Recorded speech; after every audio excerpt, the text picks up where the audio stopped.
Thank you. Okay. We'll remain standing for the Karakia. We did have a little bit of discussion as to which Karakia it was, but good version. So we are whakataka. Whakataka.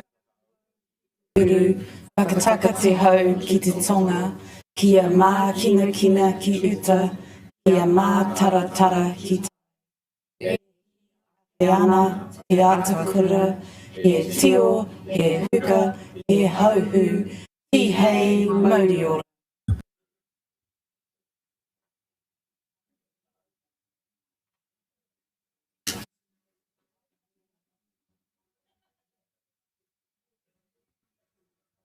Okay, councillors. There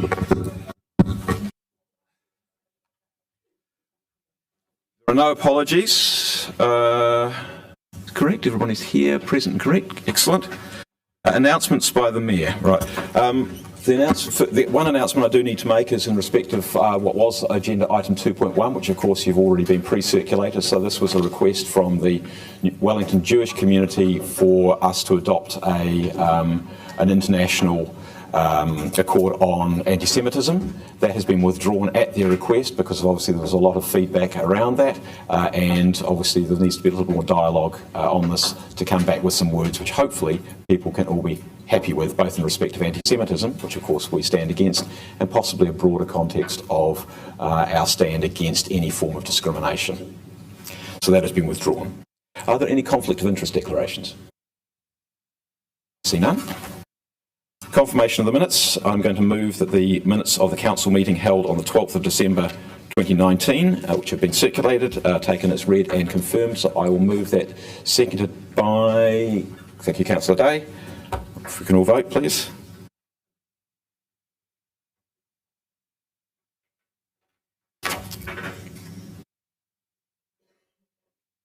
None. Councillor Calvert.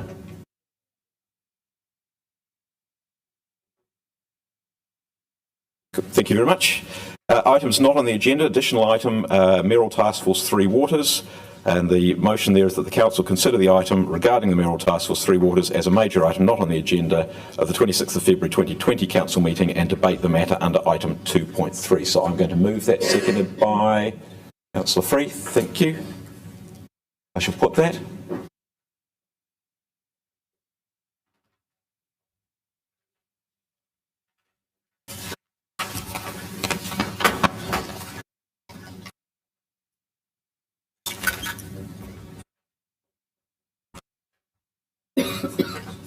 Done?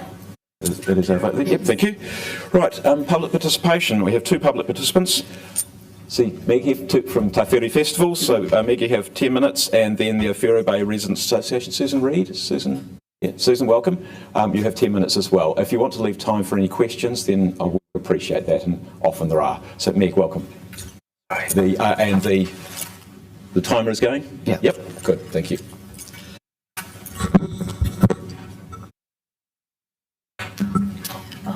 Thank you very much. Ngā mana, ngā reo, ngā iwi huri noi te whanua nei.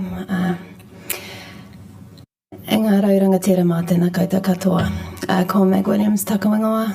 Tēnei ahau te tumu whakarai o Tāwhiri. Good morning, my name is Meg Williams. I'm the Executive Director of Tāwhiri. That's a relatively new name which we were very privileged to be gifted to us by Mana Whenua. And it really is an independent, it's the name for a small independent charitable trust that runs the following events: the New Zealand Festival of the Arts, Te Taurima o Aotearoa, the Wellington Jazz Festival, the Lexus Song Quest, and our newest event, which is Second Unit, and this year is going to be Second World. I'm really grateful for the opportunity to come and speak with you all today. Some of you I know and some of you I don't, and we're just very appreciative for the opportunity to come and speak to the new councillors and let you know a little bit about what we do. And also just to perhaps reinforce some of the things that we believe are really important for the city as relates to arts, culture and creativity. So at Tāwhare we have a number of impacts that we want to generate. The first is that people feel. So any work that we do is about stimulating the emotion that art can elucidate in people, that can bring out of people. And we're actually right in the middle of the festival at the moment, and it's been a very profound opening weekend. We also want people to think differently. One of the things we do is bring New Zealand artists together with international artists, audiences together with businesses, and really when festivals work well, they're a circular place for discussion and cultural exchange. And particularly as the capital city, we feel that that's really important for Wellington, that it has a series of festivals and arts experiences that help enable open spaces for conversations to happen. And the third is that people prosper. We're probably one of the largest arts employers alongside Te Papa and WOW in terms of events. Our permanent staff is very small, only about 8 or 9, but we bring on a range of contractors all across the year, and of course we invest in the artists themselves. So what we're trying to do at Tāwhare, the reason that we're growing from the New Zealand Festival of the Arts into a multi-events and arts experience company, is that we are deeply embedded here in Wellington. Without Wellington, the festival wouldn't exist. So we see ourselves as a citizen of the city, and what we want to do is to try and do whatever we can to help increase the creativity and cultural richness of the city. So how we're doing that is by throughout the 24-month calendar. Our festival is every 2 years, so we have a kind of 24-month cycle, is to create a series of events. Now, what that means is that we can do a range of artistic outcomes for residents in Wellington and for the visitors that come. But we can also try and retain some of our incredibly talented people that come out of our educational institutions, like Toi Whakaari, that's celebrating 50 years this year. And many of them are having to leave the city because there aren't sustainable working conditions. So we feel a responsibility, as I'm sure you do too, to try and find ways for them to remain here. And that's one of the key reasons that we're doing more than just the New Zealand Festival of the Arts. And we are bringing new events into the mix, like Second Unit, for example, which is also created by New Zealand practitioners. I know there's a focus on bringing events from outside of the country and the region, and I think that form of cultural exchange is really important, and of course the visitation is important too. But there's an incredible amount of talent in this city that is already here, and what we are aiming to do is to find ways to allow New Zealand and Wellington artists to create works of scale so that they can sit alongside the international programming that comes here. The New Zealand Festival of the Arts is by far our biggest event at this stage. It runs over 3 weeks, 4 weekends. We've just had the opening weekend. And the Wellington City Council is a major financial contributor. In international terms, the proportion of the investment is not large in terms of, in some countries the core city would invest more in an arts festival, but this has been the way for a long time with the festival and with the Wellington City Council. And the reason your investment is absolutely critical is it is the foundational investment that helps us generate more investment. It's really hard work, but the rest of our investment comes not just from central government, from Wellington businesses, national businesses, from our residents here in Wellington, our patrons, our culture club supporters and our audience members. But what your investment gives us is the security to know that we can carry on doing what we're doing. So I just wanted to acknowledge that. With that investment, we return a number of significant impacts. Many of those are in the social wellbeing space and in the creativity space, and are very hard to measure with a dollar sign. But we do know that our economic impact, as assessed by Bell, is around $50 million for the last festival. So it's good value for money.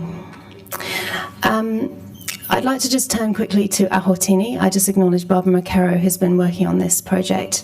This is the working title for a piece of work which relates to the strategic planning for arts, culture and creativity. And just very briefly, I think there is a little bit of confusion around arts, culture and creativity in those different words. And just put very simply, I think there's a bit of fear around creating a cultural strategy. Cultural strategies are the decisions you will make every single day, because culture is who we are and what we do. So any decisions around water, housing, that makes the people that we are. So a cultural strategy, in fact, is all of your key strategies, your long-term plans. In terms of art, art is the expression of culture. And by investing in art, you enable people to find new ways to express how they want to live their lives. And that's one of the reasons that arts investment is important, because not everyone can communicate in the traditional ways that are available to them, and art provides a way to do that. And finally, creativity. One of the reasons we're advocating that Ahotini is a creativity strategy is that creativity is a human skill, and it feeds a whole range of things, not just the arts. There's creativity in our schools. If our kids are creative, then they're going to be resilient for the future that we don't know what is coming towards us. If our citizenry is the most creative citizenry, then we will be able to withstand and be able to innovate all the problems that we're going to face in the coming years. And that is why and I'm the chair of Arts Wellington, we advocate for a creative strategy, because that is about how we help our citizens act in a creative way. We fuel the creative economy, and ultimately that will have a much broader and much wider effect, I believe, than simply an arts policy. I have two final comments. The first is regarding the Town Hall and the St James Theatre, which are due to reopen respectively in 2022 and I believe 2024. For the New Zealand Festival of the Arts, not having the St James and the Town Hall is basically the equivalent to running an All Blacks test in the now the Sky Stadium and having a third of the seats removed and then expecting to generate the same outcome. It's incredibly challenging, but it's like a hidden problem. And so I'd just like to acknowledge all of my colleagues in the arts sector who are doing an amazing job, and my team as well. We're fortunate that we've had a fantastic festival, and I'm really grateful again for the city's investment to enable us to do that, and that the city councillors saw that that was going to be a real challenge for us. When they both reopen, one of my recommendations and pleas, I guess, is that we consider that when a civic space is closed for a long period of time, people create new habits. It's kind of like the butcher shop on the high street. If you shut it and people start going to Countdown, it doesn't necessarily mean that when you reopen a butcher shop, there's a queue down the street. So I think one of the opportunities is thinking about how do we invest in the opening of those buildings, and how do we take the opportunity of their reopening to engage with tangata whenua and to reframe what those civic spaces can be for people of Wellington. The festival, I hope, in 2022 should be a place where it should be one of the first things in the St James Theatre. And we're really thinking very carefully about how on earth do we programme that in a meaningful way. So I've just urged the council to consider the ways in which they might be able to think about investing in a particular programme for the reopening of the St James and the Town Hall. Nō reira, tēnā koutou katoa. Meg, thank you very much. We've run out of time in terms of questions, but thank you for all you do. Thank you for a spectacular opening weekend of the festival. Certainly thoroughly enjoyed, I thought, the concert on, which night it was? No, Sunday night in particular was absolutely incredible. So if you didn't go, I think you missed something. And I think we are working to Christmas 2021 for the St James and 2023 for the Town Hall, if I remember correctly. Fantastic. And because we're very conscious that the St James needs to be open for Festival 2022. So you can bank on that one. Thanks very much, Meg. Sue, welcome.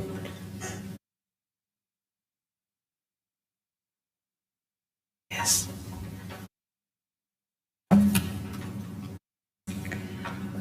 E te rangatira tēnā koe, ko Susan Reid tōku ingoa.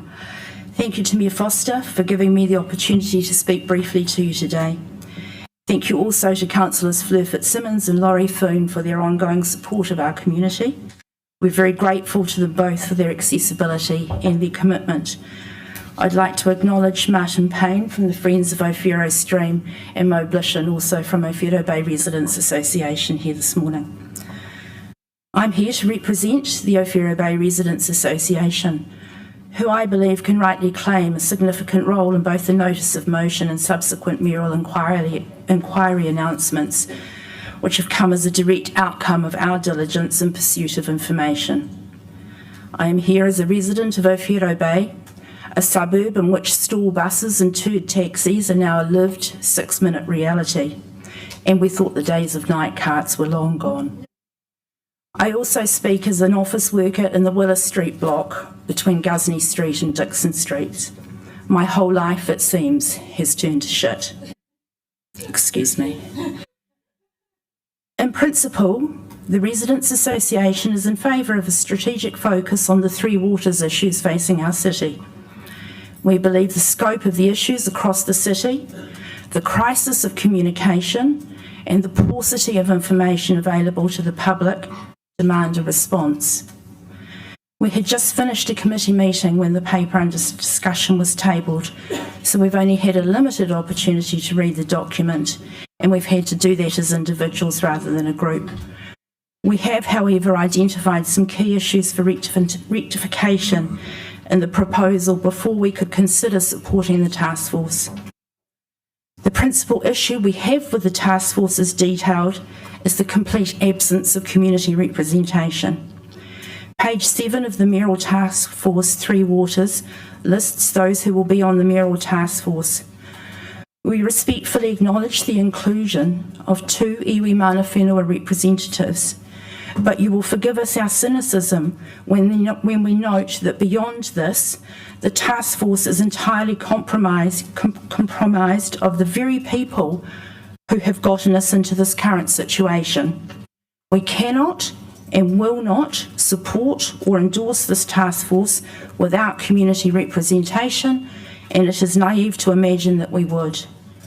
It is communities such as ours that have borne the brunt of this ongoing crisis, communities such as ours who have worked to make it a public issue and to name and shame public entities into action, and communities such as ours need to be front and centre as the task force goes about its work and the issues are addressed. If it's possible for me to make a recommendation, it would be that our colleague Eugene Doyle is a community representative on that task force. We've also noted significant concerns about the term of reference for the task force, which are notable for not including anything that can be measured on or reported to. It is all about current state and nothing about future state. We note too there appears to be no clear requirements in this document about your responsibilities under the treaty or your responsibilities to the Marine Reserve. These may be implicit assumptions, but you know what they say about assumptions. We would also like clarity around timing. Under administrative matters on page 7, it says the timing of the reports will allow for input into the final 2021 annual plan. It would be helpful to understand what time period this refers to and the likelihood of any funding for investigation or remediation work to be included in the 2021 annual plan.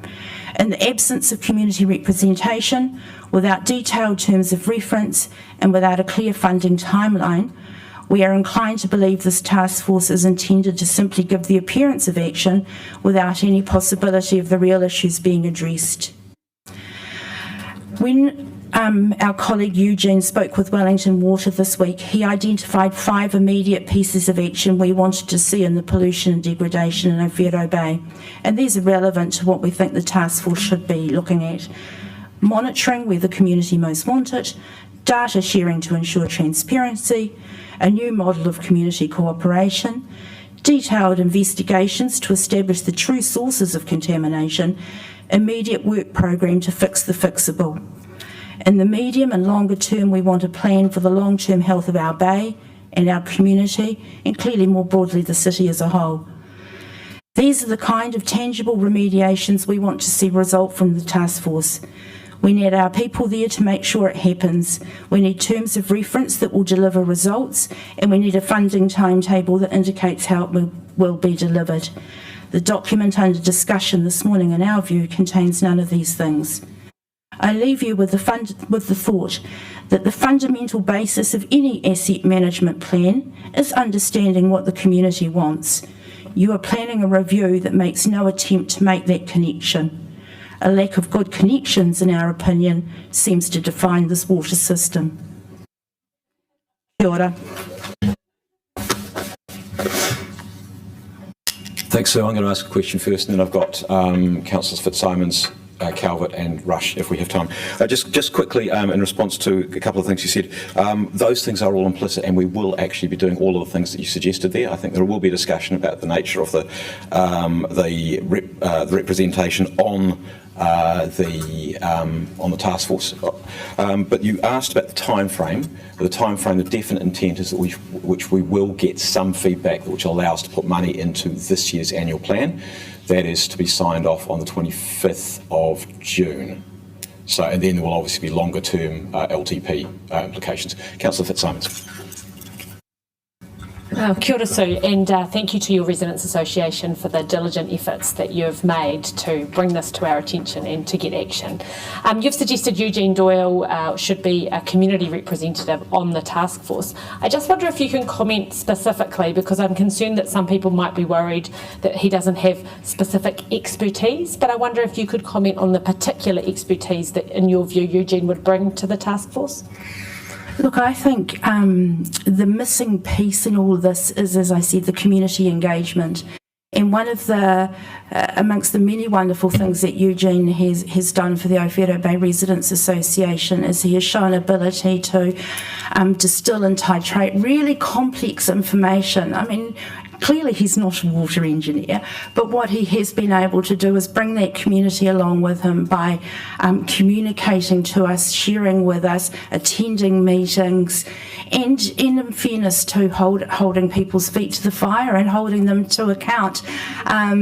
He has had a meeting this week with Wellington Water, so I think he has some specialist skills in community engagement, in communication, and accountability.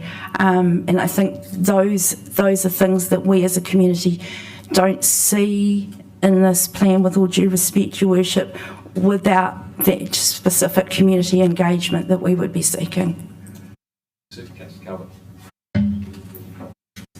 Thank you, Sue, for coming in, and appreciate the the situation that you're all facing. How would you, we talk about community engagement and community representation, and you've got two very active ward councillors who have been supporting you.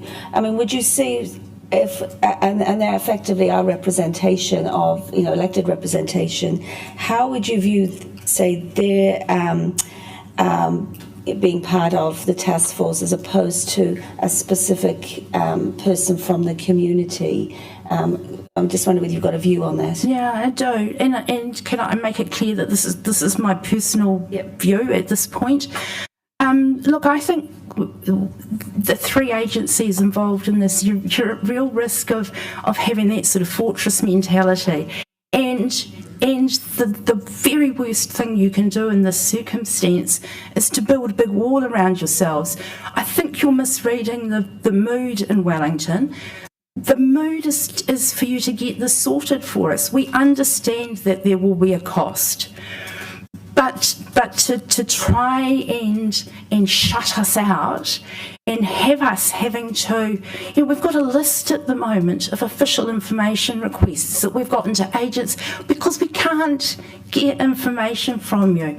And so we absolutely have been overwhelmed with support from Councillor Fitzsimons and Councillor Foon, but having members of the public, our people on that, I think is critical for us, and frankly I think it's critical for you all, and I think you don't hear that at your peril.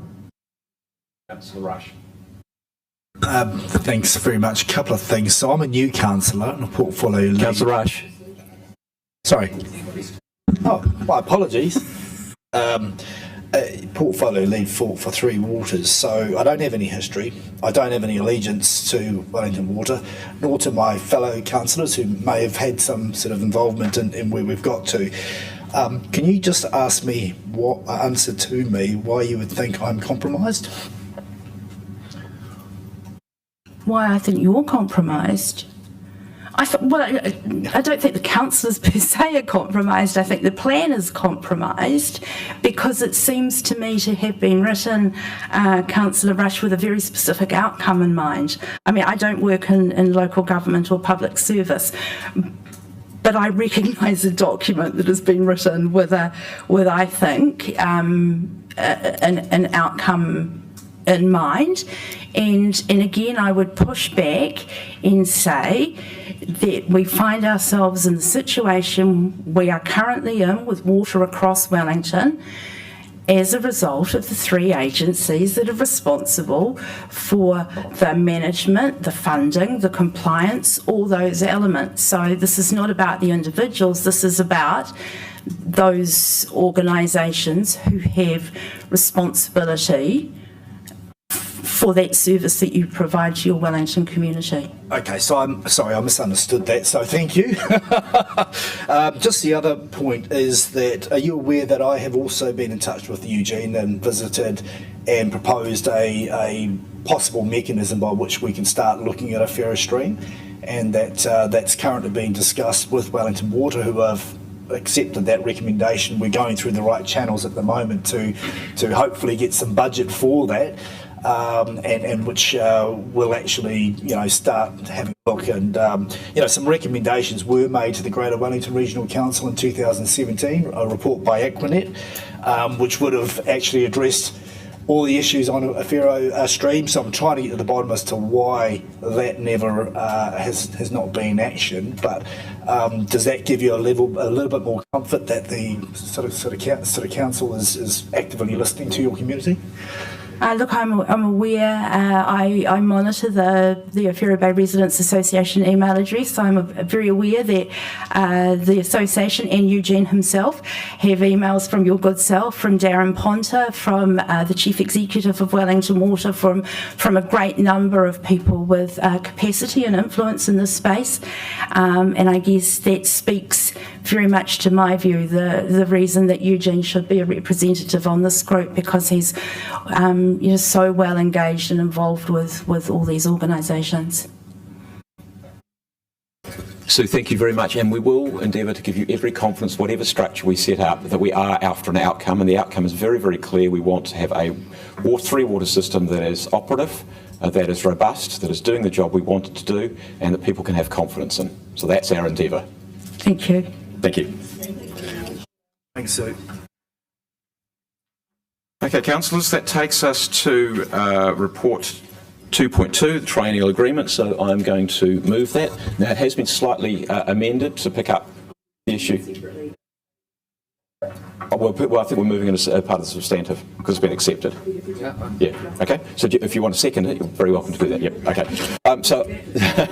So I'm going to move that. It's in discussion with Councillor Day. We've included a section there about number 4, raising issues of improving LA's work with mana whenua. And actually, it was interesting when we had a regional discussion about spatial planning, 2 days ago, wasn't it, Jill? 2 days ago, that there were no mana whenua representatives there specifically as mana whenua representatives, and that point was noted. So that I'm fully in agreement with this. The Triennial Agreement is something that we are required to do in law. It's something which really says this is how we are going to work together in the range of different areas that we are going to work together on. My view is that we need to work very collaboratively, and I will come back to that when we have the water conversation with our sister cities around the region and the Regional Council. I think we have a good relationship. It's one that we can always deepen, but I'm thoroughly enjoying, I must say, working with my fellow mayors and with Chair Darren Ponter, and those are relationships we need to continue to deepen and to make really productive for the Wellington region. And in fact, that is what government's expectation is.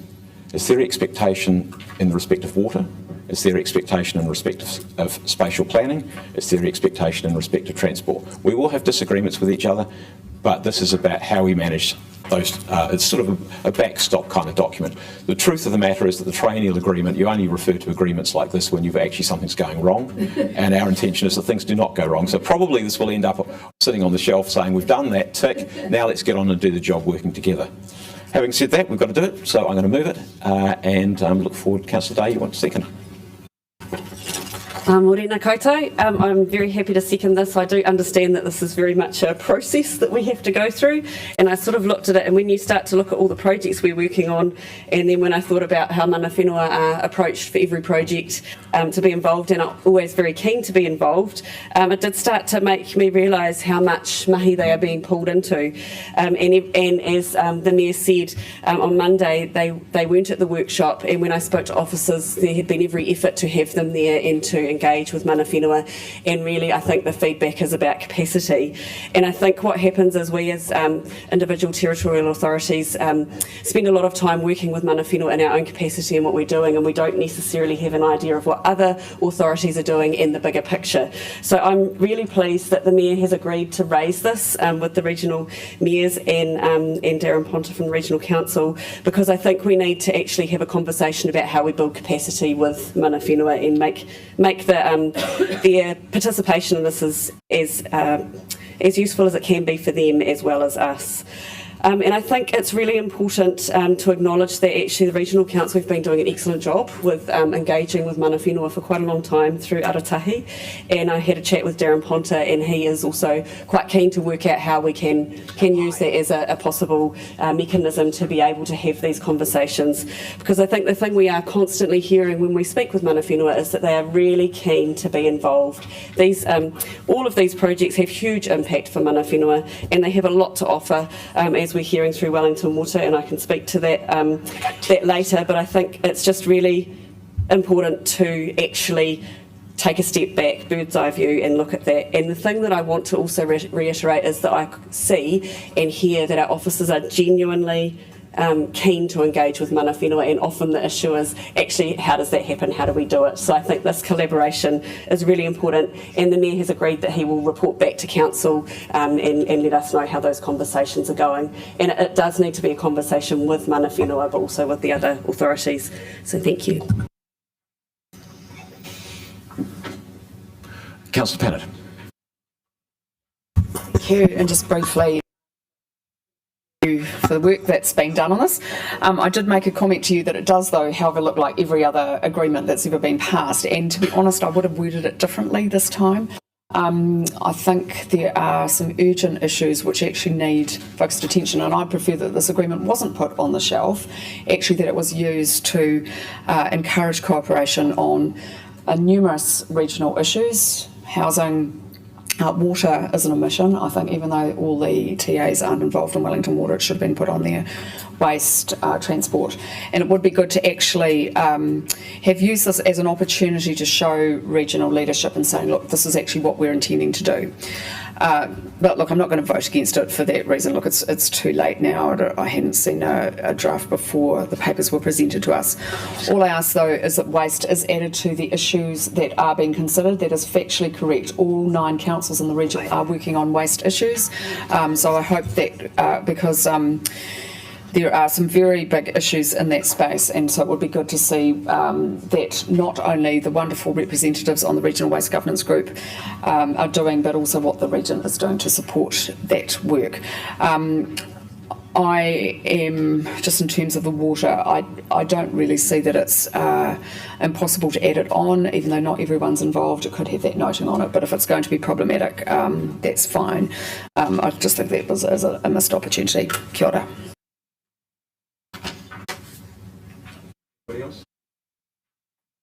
Okay, so just quickly in right of reply, Councillor Day, thank you for those comments. I think that the point you're making is that if every council is dealing with a similar issue, let's do it together, so we don't put so much pressure on mana whenua and have to have 8 or 9 conversations, but to have one collectively. And I'll give you an example that we were actually going to do that is when we were going to review the district plan chapter related to issues related to tangata whenua, we were going to do that collaboratively together. We didn't actually end up doing that, or it got paused because we were going to the whole review of the entire district plan. But that is the kind of example of let's not have 3 or 4, and I think in that case it was going to be 3 different conversations over similar matters.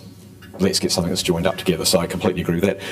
And Councillor Pannett, I think the encouraging cooperation, we are already doing that. I think some of those conversations are starting. You know, and certainly in the urban form spaces that you were part of the spatial plan conversation we had the other day. Interesting that there was some conversation around waste management and about thinking about whether we do things together in terms of waste management in a way which takes it a step above where we are at the moment and zero waste. Yeah. And the other part. So I said we are starting those conversations already. And the other part which I will come back to in the water one is that I've been really deeply grateful for the collaboration and the support which we've had from our fellow councils around our water issues, and they've been most helpful in that. So those relationships are strong, they're building, and that's what this is about, sort of underpinning that. If you're all ready to vote, we will.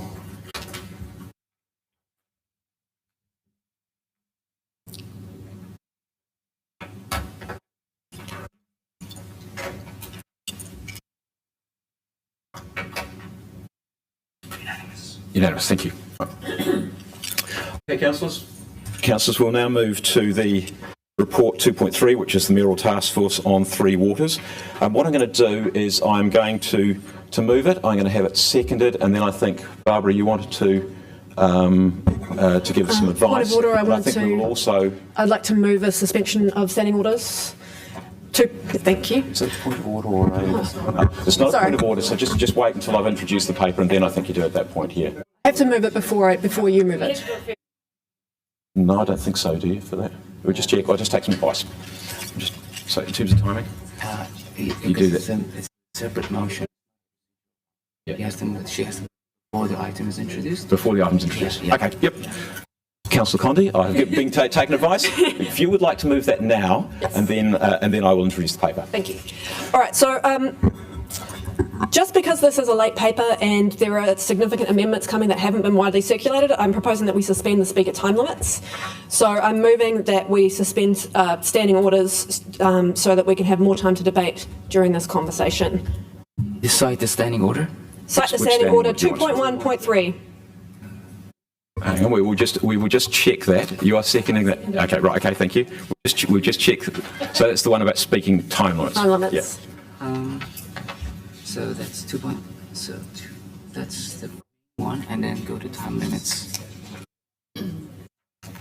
So you are moving under standing order 2.1.3, which is the suspension of standing orders. You are moving to suspend which one?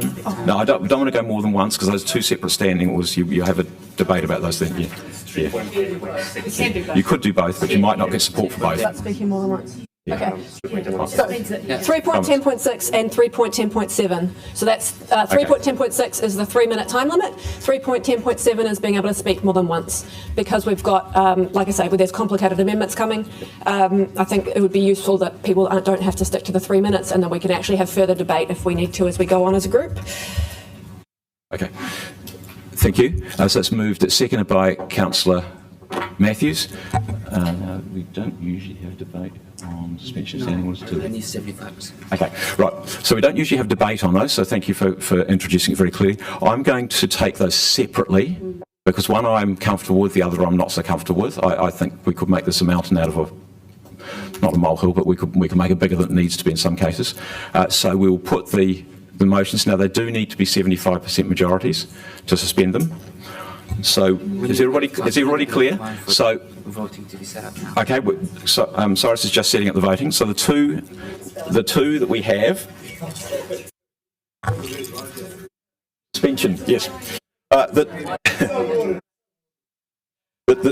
two that we have, the first one, Malcolm, the first one is 3.10.6, which is the time limit on speakers. And the second one is members speaking more than once. This is 3.10.7. Can I ask for a point of clarification? And that's that you can ask for an extension, can't you? You can. Under the normal. You can. Yeah. Okay. Is everybody clear what we're voting on? Which one is the time? 3.10.6 is the time limit on speakers. Going to vote against that. If that is passed, I'll please ask you to be use reason. And 3.10.7. Oh, well, I have a slight privilege. I can speak up to 10, but I try not to exercise that very often. And 3.10.7, which is members speaking more than once. Okay? No, they are motions to procedural motions, effectively. Right. Okay, is everybody comfortable? So first one, the time limit. We suspend that standing order. But this debate only. This is for this debate only. This paper. This item. Paper. Yeah. Okay. Sorry? Yeah. Right. Okay. It's taken in parts.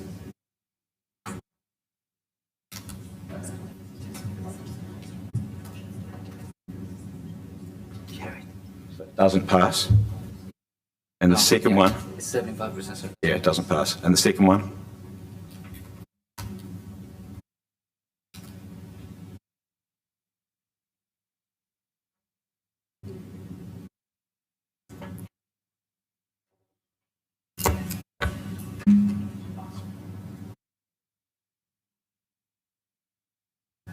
That doesn't pass either.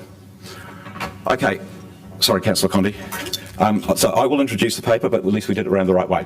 And actually, Councillor Rush, you persuaded me that thought that we could speak at great length on every amendment I thought, oh, that's rather frightening. That would possibly take too long. So we do have 3 minutes, and you do have, if you want an extension, there is the ability for the council to extend that. It's 1 minute unless somebody objects, and I don't think people will object in this circumstance. Right. Okay. Right, I think, as I said in the public participation session, we do have an outcome in mind. It is that we make sure that people understand we have fixed this core critical council asset. What has been in the news almost daily over the last 3 or 4 months, the news media have had a feeding frenzy over it, I would say. It started with the failure of the Dixon Street pipe. I was down there the day that happened to go and talk with the staff on site to see what they were doing, to see what the complexities of the situation were, to understand a reasonable amount about pipe systems and pumping systems and how they all interconnected with each other. I was really deeply impressed by what the people on site were doing and the level of energy that went into that. Those guys worked, and most of them guys, but those men and women worked 24/7, several days, to stop wastewater flowing into our harbour. And they did that at Christmas time. So some of them interrupted their Christmas parties and went off to work. Some of them were our employees, some of them were contractors, but they did it with the same passion and the same diligence. They did a heroic job, and they stopped that wastewater flow in about 3 days. Obviously, there's a huge ongoing task to get the new pipe in place, but they worked really hard, and they continue to work really hard. I know it's challenging for the people in that situation, the people when we heard about Sue talk about, working in Willis Street. It's hard. Any time we dig up a pipe, whether intended or unintended, it's disruptive. Any time somebody lays a utility service in a street, it's usually disruptive. But that is what, unfortunately, we have to do in a modern city to keep us working. Then, of course, we had the Mount Albert Tunnel. Completely different issue. This wasn't even an old tunnel, an old piece of infrastructure. It's about 25 years old. We had there 2 pipes going through that tunnel. We didn't just break one, we broke both of them. Now, that's either bad luck, which is what I got quoted as saying, or possibly it's bad design. We'll work that one out. But they're both operating under pressure, and they both went at once. We've had focus on stream water quality, particularly the Whero Bay area, but not only. We know that the water quality in our streams has been variable and is certainly not great, but that's been like that for many, many years, and that's not a short-term fix. We've got the Whaitua process which is going on, which will start giving some recommendations. It might come back with some fairly scary recommendations in terms of what is required. We've also had a number of other pipe bursts, and I guess the thing is that sometimes in the past few decades we might have had a pipe burst here or a pipe burst there, and probably would have got no attention whatsoever. But because of this heightened level of interest, every pipe burst is the whole system's falling apart. By and large, it's not. But what we do need to understand is what its state is. We know it's ageing. But what we don't know is whether it is essentially past use by date and how much we need to replace. So a lot's been said about waters in the last few weeks, with varying degrees of accuracy and with varying degrees of analysis sitting behind what people have said. There have been a lot of numbers quoting how Wellington fits with other cities, but I don't think I've seen any real attempt by anybody to get behind those numbers. I'll give you a few quick examples.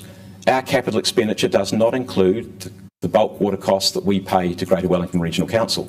And what do they, because they're OPEX for us, and what do those cover? It covers, guess what? Greater Wellington Regional Council's CAPEX. In other words, the lakes, the pipes, the reservoirs, the water treatment systems. That's what we pay for, but it looks as OPEX, not as CAPEX. I saw some very high levels of capital spending for places like Tauranga and Hamilton. I just wonder whether that includes all the new pipes which they will have received from the new subdivisions. If you go to those places, you see the sprawl, the very sustainable sprawl in those cities. And the wider you go, the more pipes you're going to have, the more capital expenditure you're going to need. And I would have thought that being a compact city, I thought Dunedin's probably our best comparator, being a compact city, we are likely to have a lower level of pipe meterage per population than most of the other cities are, because we are a compact city and we pride ourselves on that.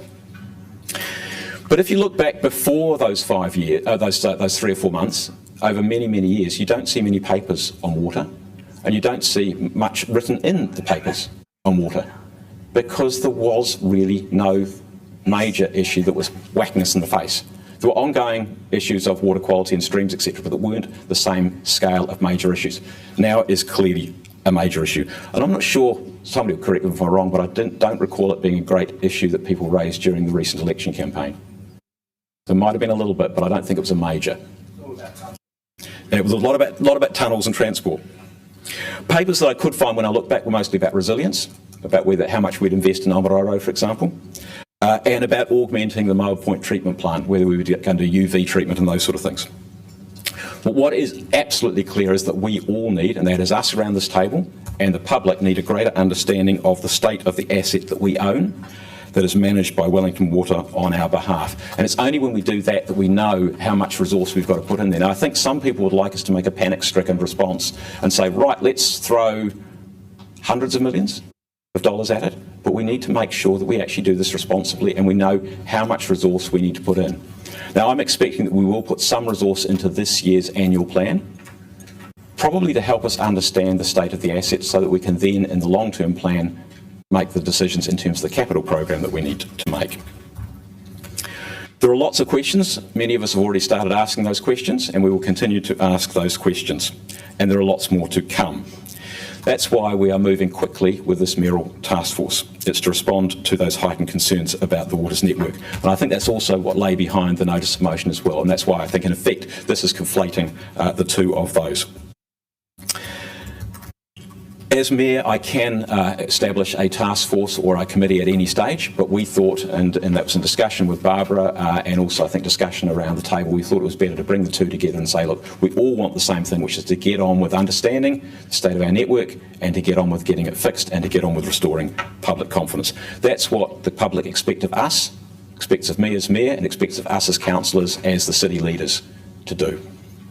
We own all the assets on behalf of all Wellingtonians. What we also need to be clear is this is something we are doing with Wellington Water. We're not doing it to Wellington Water. There will be things that Wellington Water requires to fix. There are things that we are required to fix. We are in this together. And what we need to do is to make sure we have infrastructure that is fit for a modern, progressive, confident capital city. There will be things also that some private property owners are going to need to do. We've been quite clearly told that there are significant issues with private cross connections, and that's one of the things that Wellington Water has said, actually you're going to need to actually be a bit more assertive in that situation. I've also seen some comments made about exiting Wellington Water. Can I just tell you, councillors, be careful of what you say, because the government will look at this. They've usually regarded Wellington Water as the model of what you should do. But if we start saying, oh, look, we might pull this apart, that's going completely in the opposite direction. They're looking at agglomeration, not splitting things up.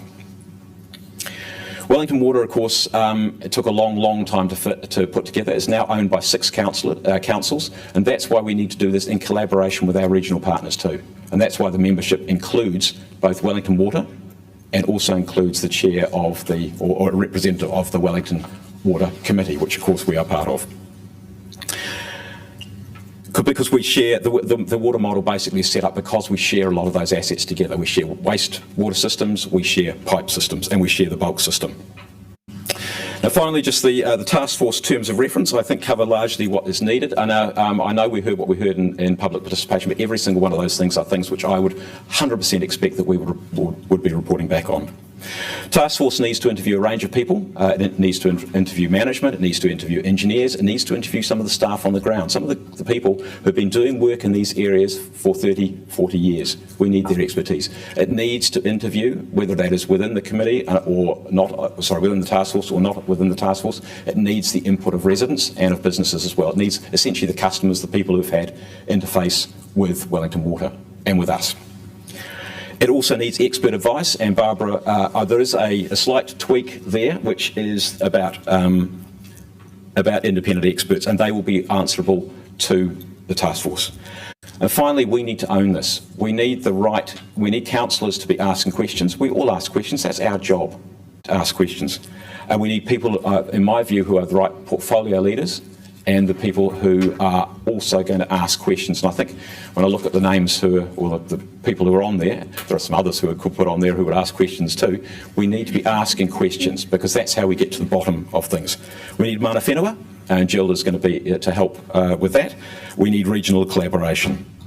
So, as I said, we're not doing this to Wellington Water, we're doing it with Wellington Water, we're doing it with our regional partners, we're doing it with our mana whenua partners, and we'll work out what the shape and structure of the... I can do that all in one. We can move what the shape and structure is of whether there's any community addition to the paper. I think I'm going to leave it there. In terms of the membership, I'm going to listen to both the Chief Executive's advice, which he will give fairly shortly, and I'll also listen to the debate before I make up my own personal mind on this. I can see pluses and minuses both ways, so I'm going to listen very carefully to that debate. So I'm happy to move. The Deputy Mayor is going to second. And I'm moving the whole thing as with these amendments there, 7 and 8, which is about is picking up one of the things certainly that Councillor Fitzsimon's raised around making it clear about the independent experts. Oh, can you pop that up? Can you move it up a little bit? The only change is 7 and 8, which is it's just clarifying what I thought was fairly clear, which was the role of the independent experts and their being answerable to the task force. Can I just ask a question of clarification? Yes, of course. Sorry, I talked to Councillor Free and the CEO about my amendments, and it was agreed that they would be incorporated. They're not in this one, though. So as long as you've done it, I don't. And we should talk. Yeah. Well, no, I sent them to you, but. Yes, but if that could be shown out what they are. There are two areas. There's the ones that you raised, which, and also there's the one which Councillor Condi raised about the Kaikoura earthquake, which we'll also put in there as well, if they're not already in there. Yeah, okay. And sorry, can I just one other thing to note, the Herald? Yeah, the Herald has a discreet cameraman. Right. Councillor Kennedy, that was... Can we, sorry.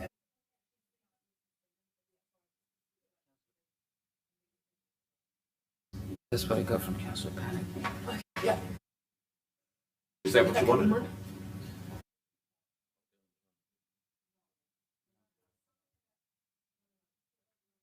That's Councillor Condi's.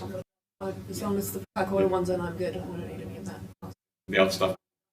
So just the 8. But if we're including that as the...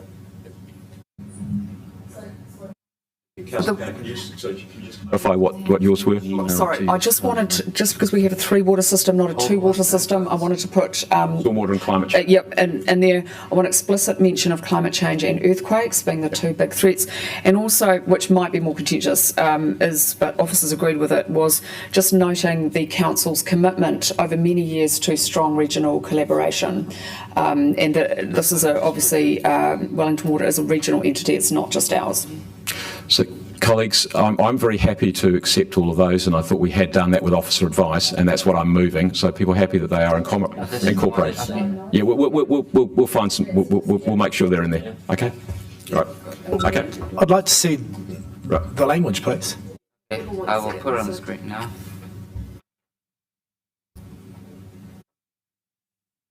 So I'd like to, are we suspending the meeting just so we can all... We'll just have a look. You're good there? Those are the changes? You're happy? Okay, if people want to have a look? No, Kaikoura we've already put in there elsewhere. Where's Kaikoura, please? Not in Councillor Pannett's one. No, it's not in Councillor Pannett's. Where did you put that? This is Councillor? Well, Yeah. maybe the past one. I'm happy to accept that, and it should be in public It's representative. deciding as a result of the 1850. Big problem. No, just plug it into 16.4, okay? Plug it into the right paragraph, okay? Look, while Councillor Free speaks, we'll plug that into the relevant paragraph, okay? Councillor Free. Actually, I was happy to reserve my, I'm going to reserve my right to speak. Okay, right. You wanted to speak before morning tea? Yeah. Okay, right. Okay, so what we're going to do is Barbara's going to give us some advice, which is pertinent to the rest of the discussion, and then we'll break for morning tea. Tēnā koutou katoa. I want to acknowledge all of the councillors here today because I know you're grappling with an issue that is very important for the city, and also the members of the public here who have come to speak to us today. You have every right to have concern. I asked the Mayor for an opportunity to talk to you, partly because it's a little bit unusual that we have a late item that we've had very little time to talk about it with one another. But given the high public interest and the sense of urgency, we felt it important to bring a report to you in response to both the Mayor's announcement on a mayoral task force and also the notice of motion that I received last week. Now, one of the things that we have been doing as a team is looking at the machinery that would support this process, and I want to talk to you briefly about three key things because these are things that a number of you have asked questions about. So the first one is the task force and its membership and its purpose. And as the Mayor has explained, one of the purposes of the task force, or the key purpose, is in fact to establish the facts in an objective and professional way, and to identify the plan for our Three Waters infrastructure, both in the short term, as in the annual plan, but also the long term. And there will be a lot of work involved in doing that well. Now, the idea of the membership of the task force was that, in fact, as councillors, you are the owners of the asset. You are, as governors of the asset and members of the Wellington Water Committee, responsible to the people of our city for the prudent and effective management of that infrastructure. And it seemed to us that it'd be important that you actually own the process by sitting within the task force alongside other representatives of the agencies who are involved in both managing and owning the assets for our Three Waters infrastructure in the region. Therefore, the lines of accountability are very clear. Now, I know there have been suggestions to add other members to that task force, and in my professional advice, I think you need to think carefully about whether that will create confused accountability, because ultimately it will be your role to sit in that task force and really understand the details well, because you are going to end up having to make, as the governing body, Wellington City Council, some significant decisions on the future investment in that infrastructure. Now, I'll turn first to the idea that a number of experts are added to the task force. I have been speaking to a leading water expert in New Zealand about this and have sought his advice about how this might work. He has seen the draft terms of reference and the report that you are considering today. And his advice is that the experts, he believes, should sit outside the task force, so they are actually seen to be independent of you. But I also understand the importance of independent expert advice being seen as independent of the staff of Wellington City Council and the staff of Wellington Water. Hence the suggested addition to the recommendation today, so that it's clear to you that what we are trying to put in place is an independent line of advice direct to the task force, not filtered through any staff reporting mechanism. And the third thing is, in terms of community representatives, it is incredibly important that stakeholders, key stakeholders in our community and people with interest have the opportunity to communicate with the task force. But my professional advice would be to think carefully about the idea of putting them inside the task force because of the risk of confused accountability. Now, ultimately, this is entirely your call, but I wanted to say that to you before you entered into your debate. Thank you. Thank you, Barbara. We'll break for morning tea. We'll come back at 1:45.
here.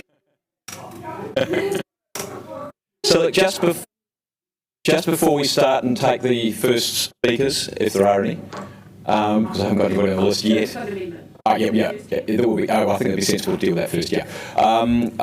If you can have a look, what's been circulated, Cyrus has kindly written up the changes just to pick up the things that Councillor Pannett and Councillor Condi raised, which are now all properly incorporated in there, so you can see what the document looks like. So those are part of the substantive.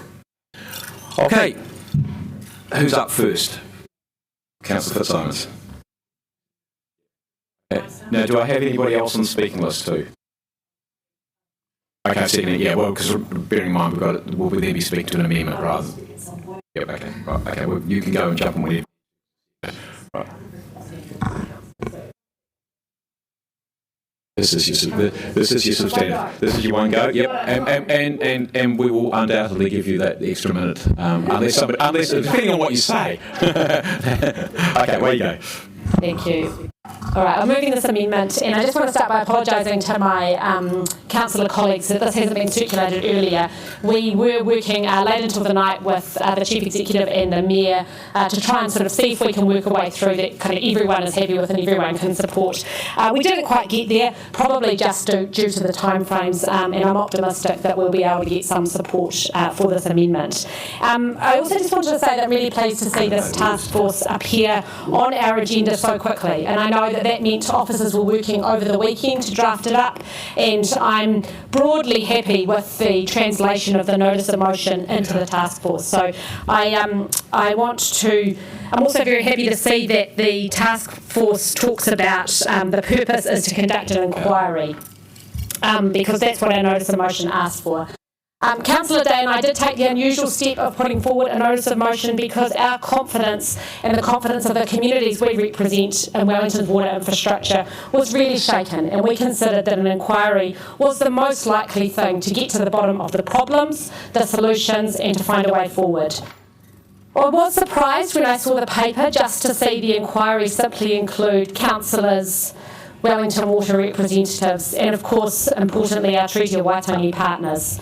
Similar inquiries into housing and earthquake and the insurance inquiry have included a broad range of external people and a limited number of councillors. And that's because the whole point of these task forces is to tap in to the knowledge in our communities. There will be many other discussions that councillors will need to be part of, but the point of a task force is to coordinate and tap into that expert knowledge within the community and make the right decisions and recommendations for Wellington.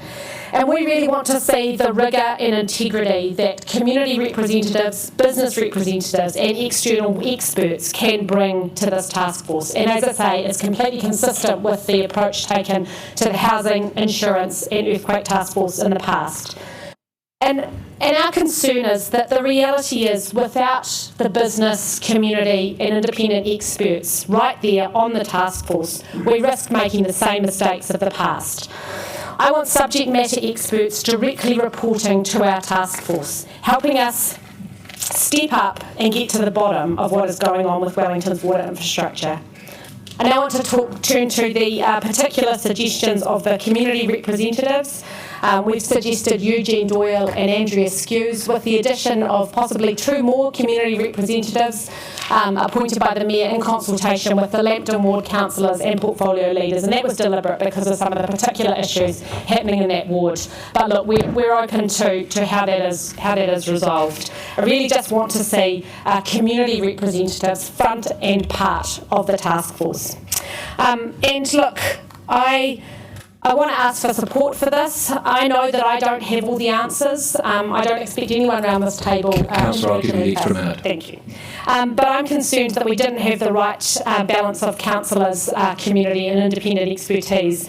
I want to see the councillors with portfolio responsibility, the Mayor, business and external expertise reporting to us. It doesn't need to be me, although I do have the public health portfolio, but I don't want councillors dominating this very, very important work, and it won't be the last chance we get to investigate these issues.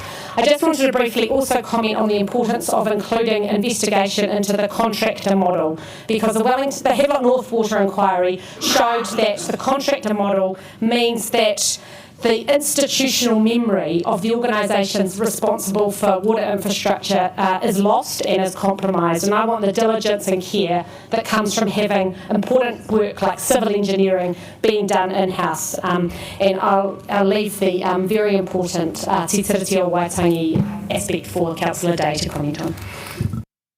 Thank you, Councillor. Seconded by Councillor Day. You wish to speak now? Yeah, okay. Kia ora anō. So I'm going to speak very briefly. I'd like to just acknowledge Flu's leadership in listening to the community and to the community for their mahi and advocacy. It is important. Sometimes it's a bit hard and challenging for us all to have to go through that, but it's really important that we have people who feel empowered to speak up. And I'd like to thank our officers. I know this has taken a lot of work to get this to this point so quickly. It does make it challenging for us to keep up sometimes, so sometimes the process doesn't seem quite as good as it could be. I guess from my perspective, the notice of motion was partly about saying we need to look at ourselves. We need to look at the whole process. This is not just saying Wellington Water's not doing it right. We need to look at what we're not doing right as well, and it helps the community to understand their role. I would like to speak quickly just to the E on this amendment. We just need to fix the wording at the beginning there. But I think it's really important to acknowledge that Wellington Water have made a really good start with their relationship with mana whenua, and I know that Councillor Pennant has done a lot of work to make sure that that happens.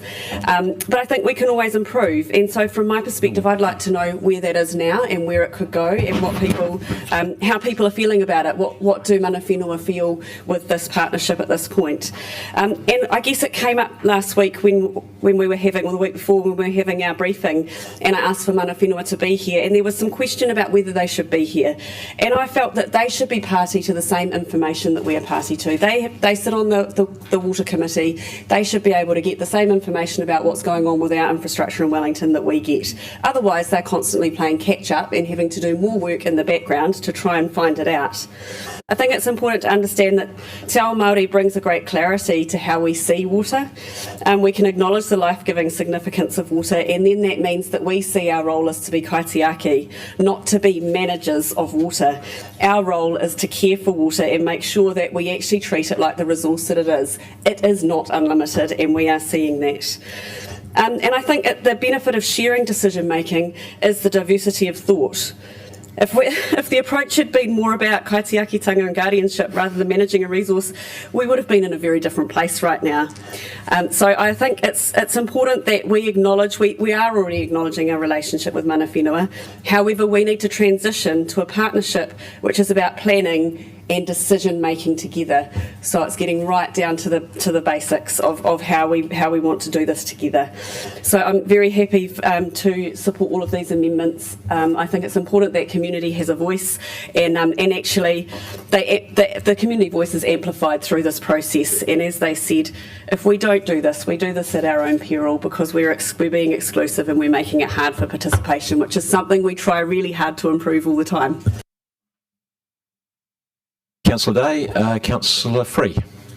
On the amendment? I guess on the amendment only. I guess I'd just like to ask for some officer advice. Yes, you can. I'd just like to ask for some officer advice on these quite specific amendments. Thank you. That's not speaking, but okay. Barbara? Yeah, okay. Can I clarify, Councillor, specifically, is there any part of this? Nervous myself about actually mentioning people by name. I'm not actually sure myself whether they've been approached, and okay. No. Okay. But even so, I think that we're getting down into a level of detail here that's possibly inappropriate. So you want advice from the Chief Executive? Okay, thank you. Chief Executive. Okay, there are a number of things in here, and to just reiterate a couple of points I made earlier on, I think first of all, we have specific recommendations here about 4 independent subject matter experts, and I've conveyed to you that I have spoken to a leading subject matter expert, and his advice is not to have the expert individuals inside the official task force, but of course they can be at the meeting and be involved. The second thing is, I'm not sure that we can even find 4 leading subject matter experts in New Zealand who won't have a conflict of interest, or who will all be available at the same time. And thirdly, there is considerable cost. This one expert has a pretty high hourly rate, so 4 of them, we would probably have to go back and look at the budget for this process. The second thing is I think we just need to be careful we don't end up with something which is neither an accountable group of councillors reporting back to Wellington City Council, nor an actual independent panel. You're trying to merge all of these things into one rather large body. And I'll just finish with the quote from the expert who spoke to me this morning. He said, "Barbara, just don't make this bigger than Ben-Hur." Question? Yes. Look, we're starting to get a bit relaxed about letting officers come into the debate. Now, while I've actually did find that personally useful, but in saying that, this is somewhat political, and just from a pure process point of view, I just think we need to be a little bit careful about how we handle it. In saying that, of course, the Chief Executive has a right to her professional opinion. Thank you, Councillor, and we've all got to judge as we all can what we take as professional advice and what we think is our political judgment to make. And we, councillors do have the right to ask questions. Yes, they do. Yes, at times we are careful with that. Councillor Free. So look, just speaking to the amendment, I won't be supporting, I very much doubt, I will listen of course to what other people have to say, but I very much doubt I'm going to be supporting these. I'm mindful of the time frame that we've got to actually respond to this, and the fact that we actually said we want to be agile. We have some work we want to do to find out some more information and to establish where the problems lie with our current water system, but more importantly to actually establish some resolutions around how we can fix it, and if necessary to get some budget for some fixes into our annual plan. That actually implies quite a tight time frame. The other problem I've got is that I do take on board what the Chief Executive has said, that we are actually the lines of accountability could be well and truly blurred. We have already been elected by our communities to reflect their views, and it is our job to actually make sure we do that well, and that we go around and we do investigate and assure ourselves that we're aware of those community views. I also feel that by being as specific as this amendment tries to be about who would actually be approached, it's a really not a very good process at all. And also it highlights the fact that there's only, how would we choose these people, and how reflective would they actually be of the problems that actually exist right over Wellington? I think this runs the risk of an unbalancing what should be, hopefully, a process which looks quite holistically at the whole of Wellington and what's wrong. And within that process has already been outlined in this task force that's been outlined, there's actually the ability to bring in the experts. It does clearly say that people can be co-opted on, and that there's processes that can be run around that to actually get the community input that's required. I think that this is probably not the way to go about it. Councillor Free's stolen my thunder. I have some doubts about this process as well, and one of them comes into it's not just the names of the people that are there, it's that what do we pay them, and we haven't even got to that sort of stage yet. Yeah, so I think that this is too loose, and I think that, as Councillor Free mentioned, the Mayor has the power to co-opt members as required, and I think that gives adequate freedom to be able to ensure that the community is well represented, and there may be, we've got 2 names down here, there just may be other people out there that may be as qualified or more qualified than the 2 people that are here, and at this stage seems to restrict the ability to look at other people in the community. And in saying that, I know these 2 people personally. I go back with one of them over 30 years, and I respect both of them immensely, but I don't think this is the process. Councillor Matthews. amusing to me, just as the Chief Executive was about to speak, I was looking up the Urban Dictionary about the bigger than Ben-Hur, because it certainly predates me. And it was interesting to see the meaning, which is when we say something's bigger than Ben-Hur, it's because of epic proportions, extravagant, massive, more than it should be. And that's really my concern about this mayoral task force. I feel it should be narrower, it should be surgically precise, small and tight. And I do feel we are in danger of blaming Wellington Water when, after all, they are just managing the budget that we give them. And I feel that the timeline is also impossible. I feel that we are locking ourselves into an epic investigation which will go on, and it'll be like Bleak House. Our grandchildren will be on it. So I am very concerned, but I accept we have to sort the water out. But I think the more we try and get muddled into the detail, the murkier it's going to get, and the whole thing we don't want is to have murk and our water combined.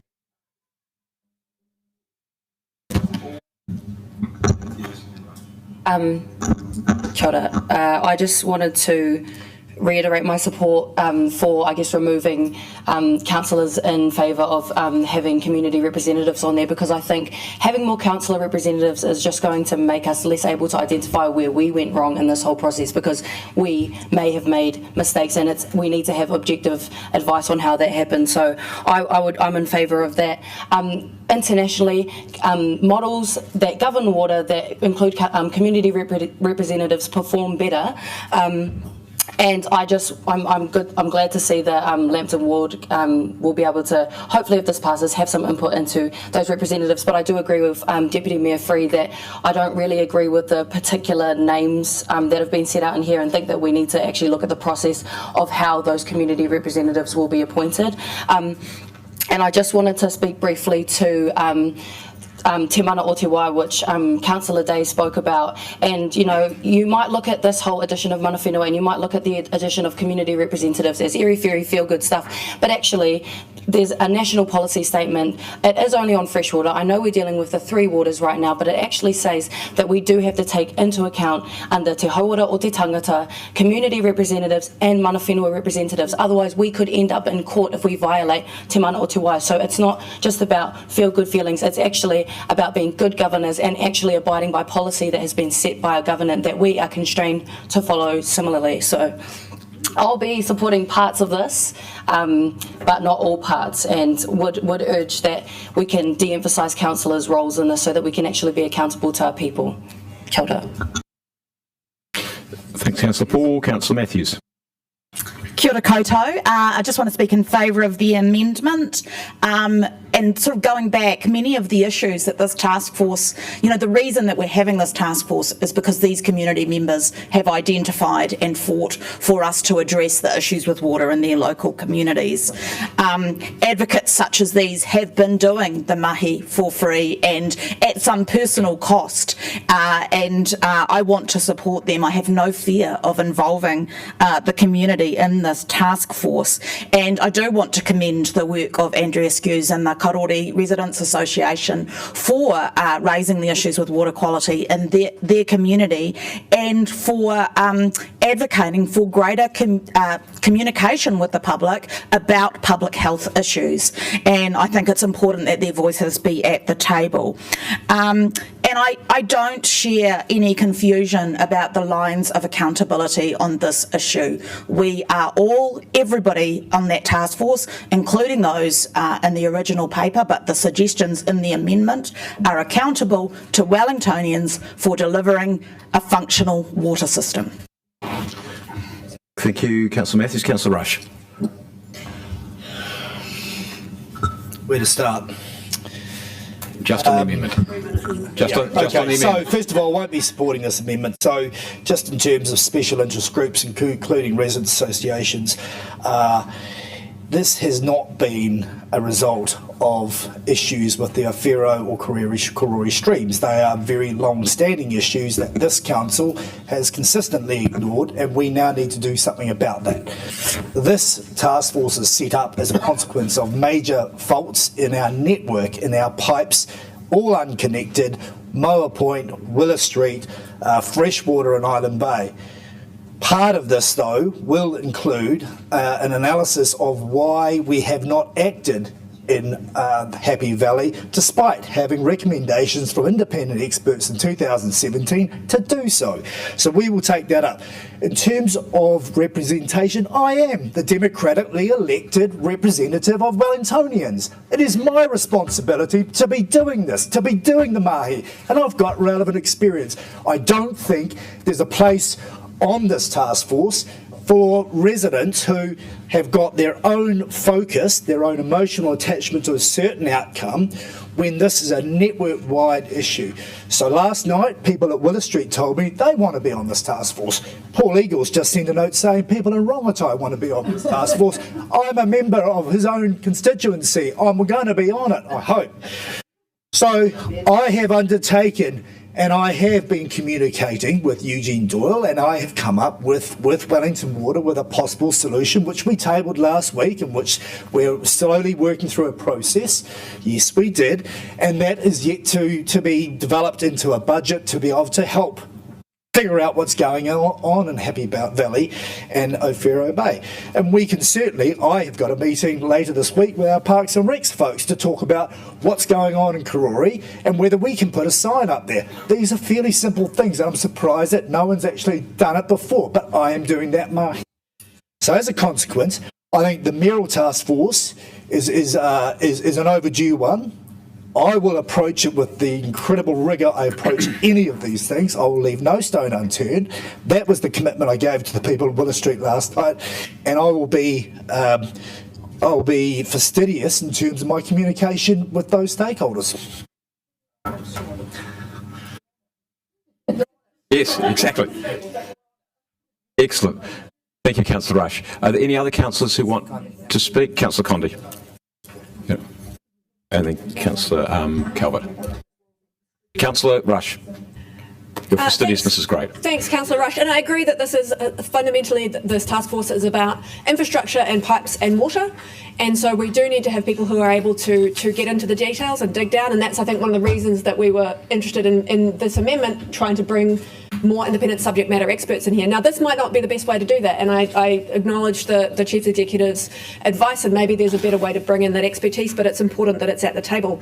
But this is not just about pipes and water, and Sue was here today, and she said this is about a crisis of communication, and it's about a loss of public trust. So I think we need to understand that this task force is actually about both of these things. And from that point of view, I think it's really important. Yes, the people on the task force are the ones who are going to be asking the questions. They're not the ones who have to have all the answers. But it's really important to make sure that we're asking the right questions. And I think by having community involvement, by having expert advisors, then we can make sure that we aren't missing anything important, that on the task force we are asking the right questions. Also, I have to just note that I campaigned on participatory democracy, and I think it's this is the sort of thing that is talking about, that we can bring ordinary citizens to the table and expect them to upskill and be able to contribute on a really complex issue. So I think that this is exactly the kind of situation we're bringing the community in. Might be challenging. It is gonna be challenging for us. It's not maybe how we normally work, but I think that it's something that we should be able to rise to. So that's really how I feel about it. So I'll be supporting most of this amendment.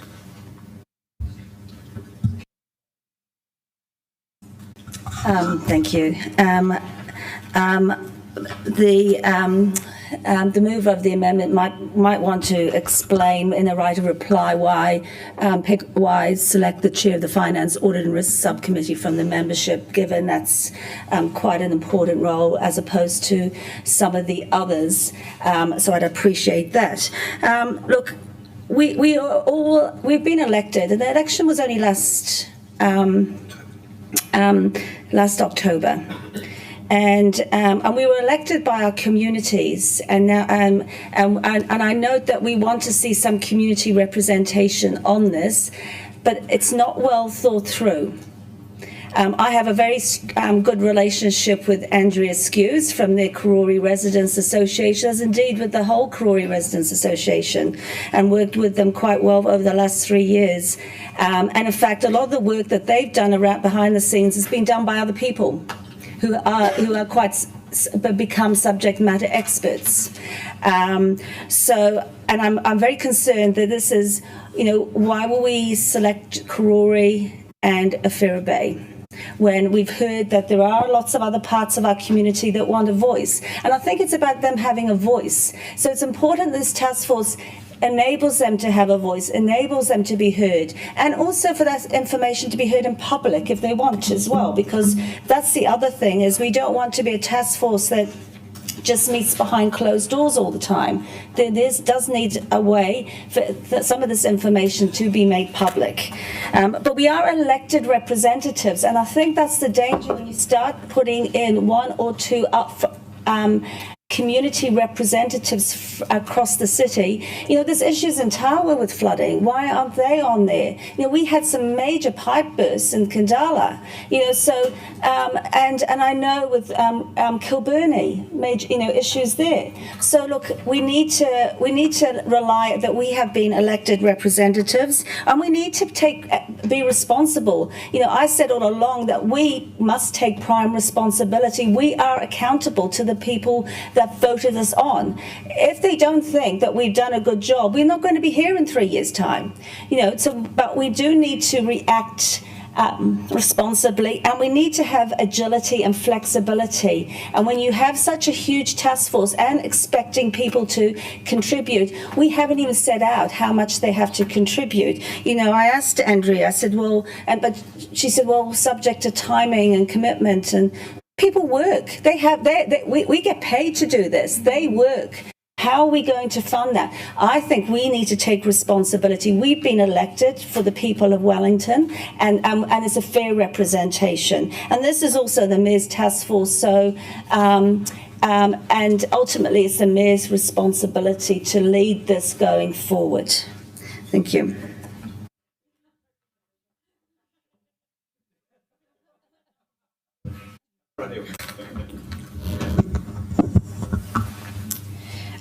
Just kia ora, and very quickly to start off by acknowledging Councillor Rush's appointments as well. I know that people have been working incredibly hard and around the clock, and I don't think, and flowing on from that, I don't think removing the presence and an oversubscription of councillors and politicians will negate from the work that's being done. For me, what having a governing and accountable board looks like, I would be incredibly happy to just have the portfolio leader and the mayor and the deputy mayor present.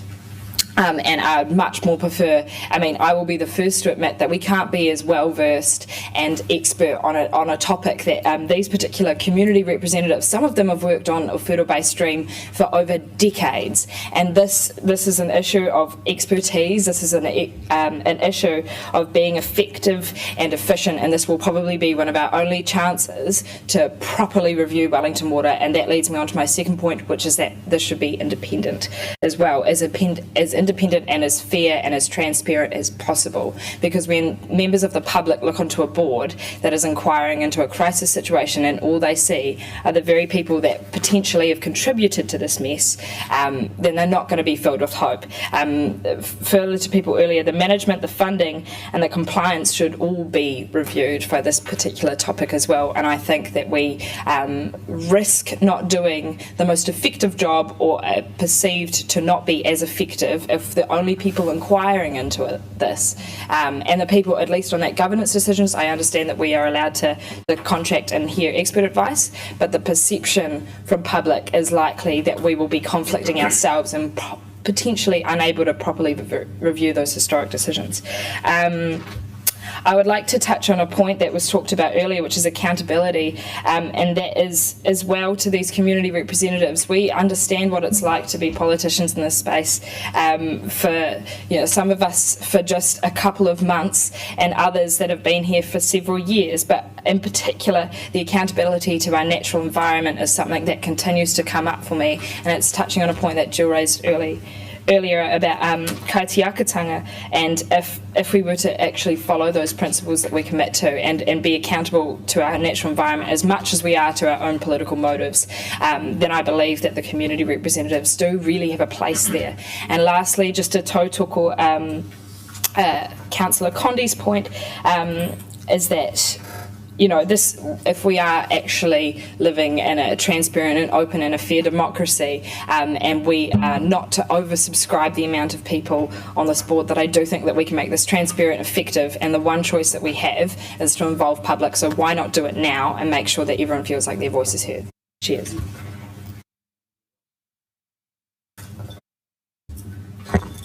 I said I would listen to the discussion. Look, I really welcome having community involvement in this. The question is how we do that and what's the best way of doing that. Now, what we've got in front of us, sort of did the numbers on that, and I think we're now up to a task force of 16.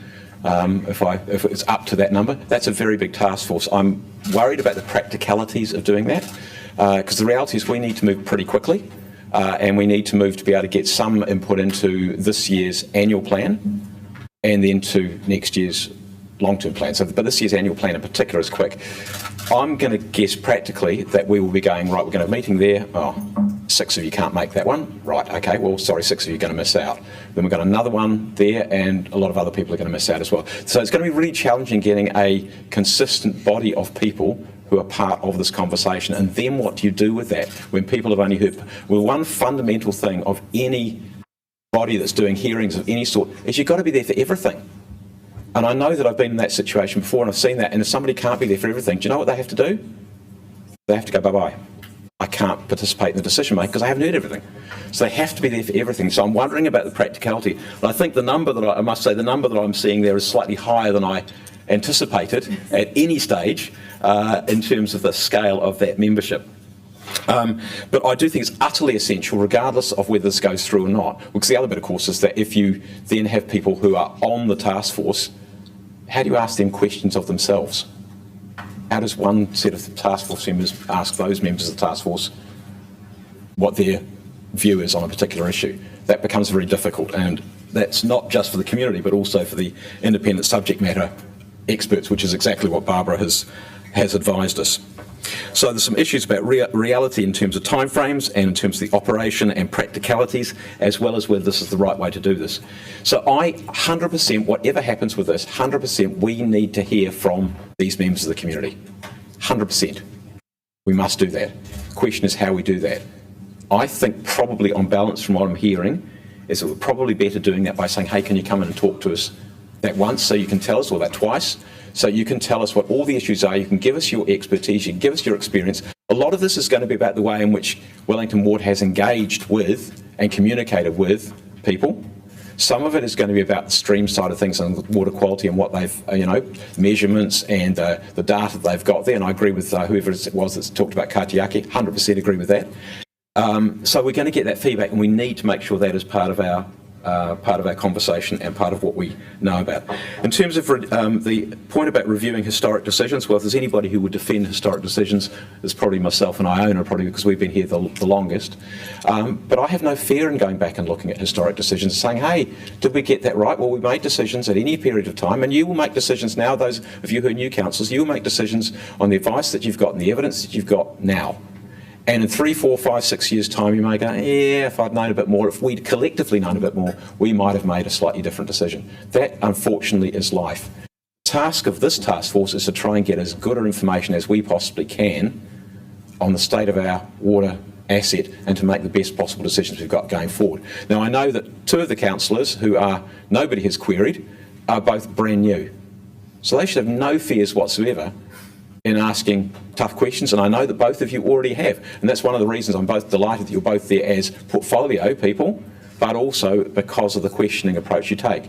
Diane, likewise, I mean, she's been here for 3 years, if she is part of that as well, but has never shown any fear of asking awkward questions. That is what we are here to do, and I have to say, I took Councillor Rush's point about we are representatives of the community. I mean, and that probably is one of the challenges with this. And I hear the point about a Fero stream, but a Fero stream is one of, 6 or 7 streams that we have, extant streams that we've got in the city, let alone the rural ones. Plus, that is one aspect. It is it's the pipes leaking into streams, but there's all the other bits of the network. So do we end up potentially with the risk of stilting the focus of the task force because of the nature of the people who are on it?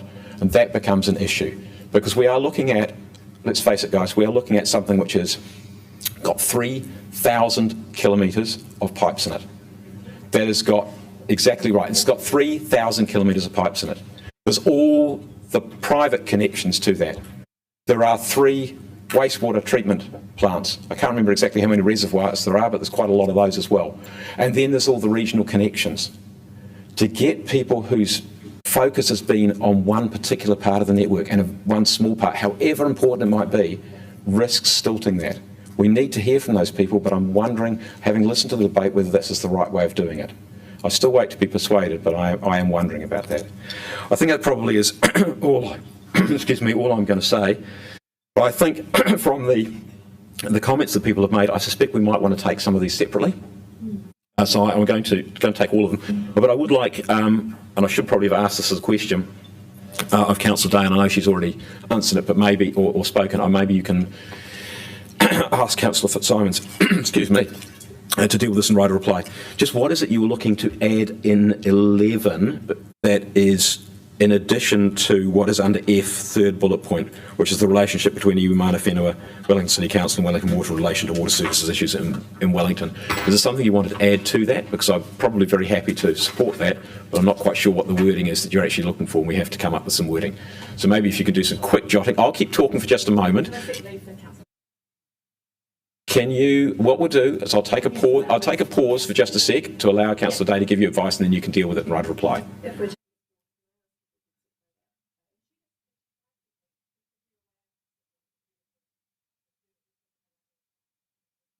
I'd rather not do that, but if she can give you the words that she needs. Yeah. I understand that. Can you, if you can, I will ask you the meaning of your motion then, and where you want it to go. How about we do it that way? I can answer it that way. Excellent. Let's do it that way. Kia ora. So the meaning of the motion is to pick up on what we had in the notice of motion, which is really to understand not just the relationship with mana whenua, but when we look at Te Tiriti o Waitangi, as Councillor Paul talked about, Te Mana o Te Wai has some quite good guidelines as to how we should be working. And I think it's really important that we're not just looking at our relationship with iwi, but how we're listening to what iwi says and how that is applied to the model and the way that we work. So it's a little bit deeper than just saying what's our relationship with iwi, like it's saying if we were taking the principles of Te Tiriti o Waitangi into account, how does that look when we look at our process? And obviously we're on a journey, and I think we've made a good start, but there's more to do. And I think it's actually, it's quite simple really, and it's probably something we need to be very cognizant of. So Jill, would it be okay if we added something like to that third bullet point, and whether it is consistent with Te Tiriti o Waitangi? Yep, a couple of that. Okay, right, cool.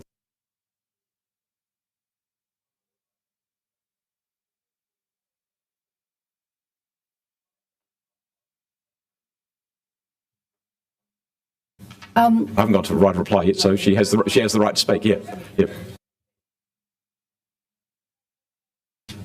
And thank you for everyone who has brought and done the work to what they've brought here today. It is very important.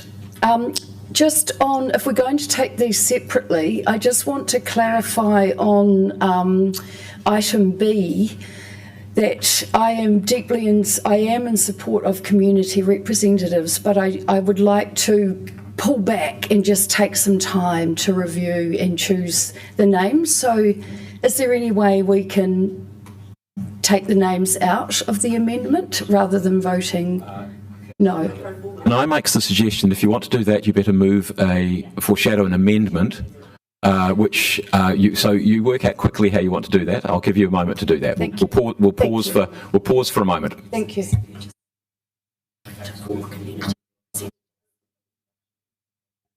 Up here.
foreshadow an amendment on point B.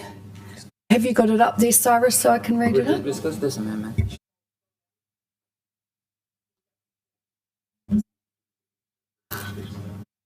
Yeah.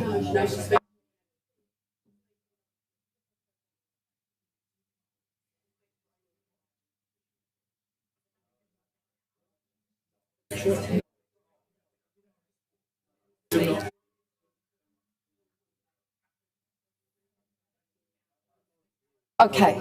So I can just say I say what I'm doing. Hey, where you go, Councillor Finn. Now is the right time to speak, because we would usually take foreshadowed amendments directly after the first one. Councillor Rush. Okay, so I'm going to foreshadow an amendment to say that we agree that up to 4 community representatives be appointed by the Mayor in consultation with portfolio leaders. And the reason for this is that it is not talking to anyone in particular, and I think we need to step back and take more scope and understanding on who those representatives are for the benefit of our community. Kia ora. Kia ora. And that's seconded by? Oh. We don't need to discuss this now. We'll discuss it later. Sorry? No. Kia ora. Just check that. They'll be when hang on, I guess they're okay to do that? Yeah. Hang on, I'll just check. Councillors, just check. I think Councillor Sparrow, would you be willing to second that? Councillor Paul has. I just want to check, so because everybody's spoken to the amendment. Yes. But that's fine? Yeah. Yeah, okay. No, that's fine. So who's seconding it? Yes, you can. Yes, we were just checking that. Yeah, no, but there's foreshadow, so it effectively comes after the amendment anyway, so it's okay. Right, okay. Is there anybody else who wishes to speak? Councillor Sparrow, on the amendment? Yes, Councillor Fitzsimon's amendment.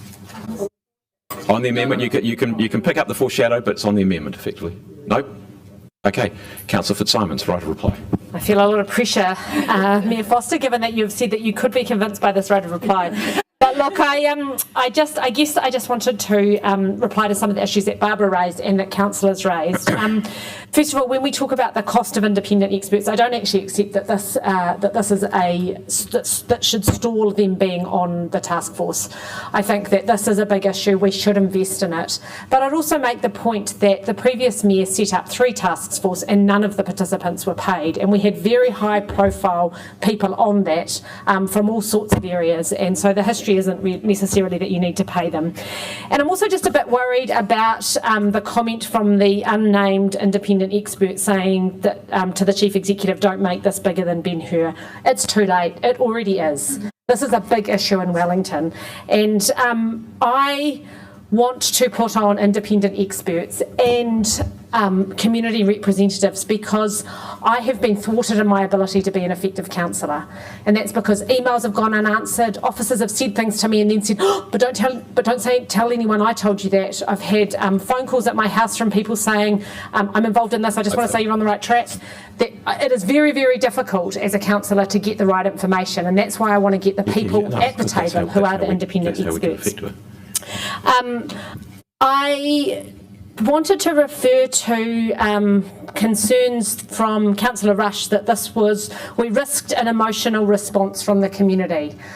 This is an emotional issue. There is an emotional response from the community, and to me the way to effectively deal with that emotional response is not to close our ears, but it's to invite it to the table and listen really carefully to what those people have to say.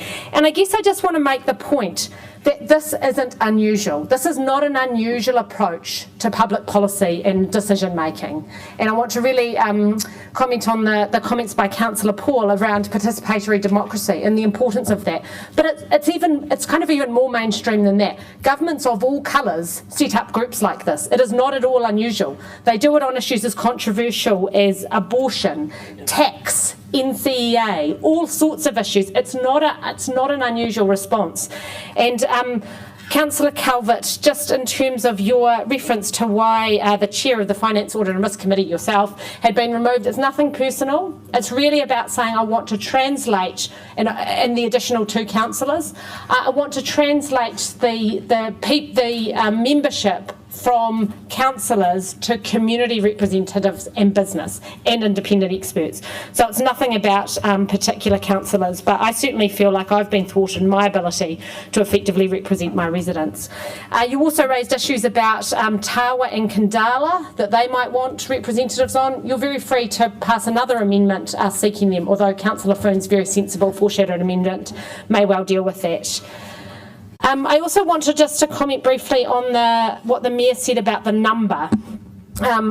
That 15, I counted as 14, but 14 members wouldn't be effective. Well, this council is 15, and I assume, given his long history, that he thinks we can be effective. But also, I think Mayor Foster, because of his long history in council, believes that this is a functional and effective body.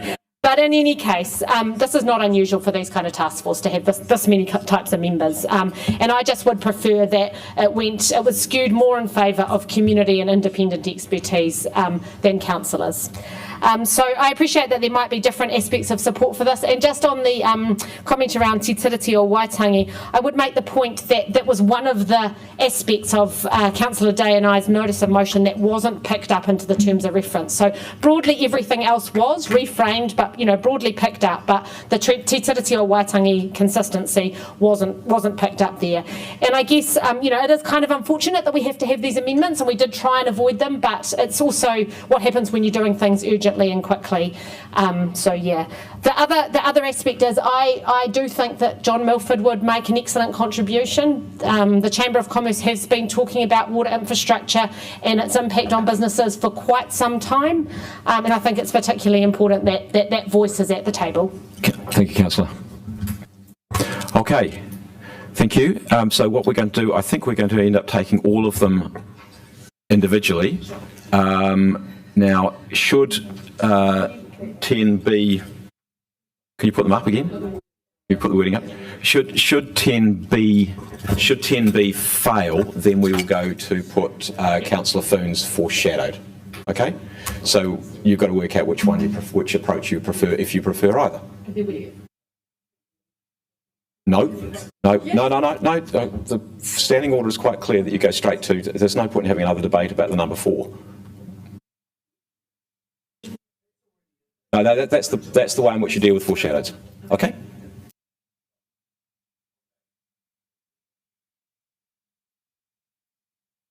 Is it a point of order, Your Worship? I'm sorry.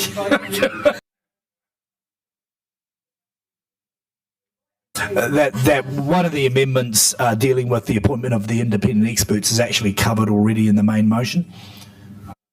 No, Councillor, just to be clear, it in a sense partly negates that, because you might have an independent expert who was part of the advice, and then other independents, should we be able to find that many who are on the panel as well.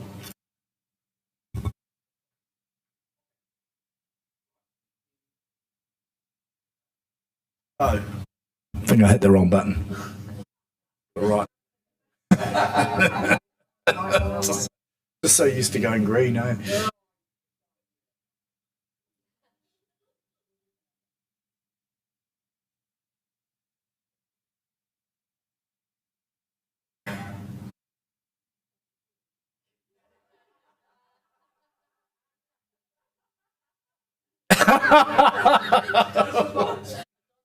How come you voted for that? 10B, and if this fails, we will put Councillor Foon's foreshadowed.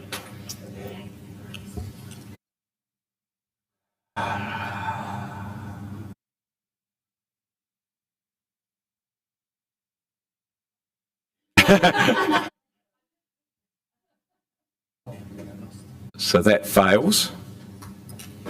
Right, we will now put Councillor Foon's foreshadowed. We need to deal with this. But do you want to deal with the rest? Yeah. Okay. Well, sorry, as I said, we'll carry on. Okay, 10C.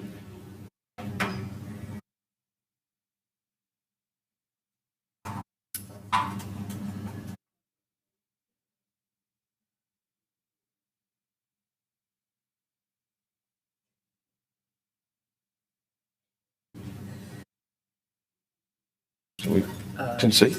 Right. We've got anybody else still to vote? It's not up. Oh, Yeah, they're voting. I thought I'd already voted. Oh, okay, have another go. Right.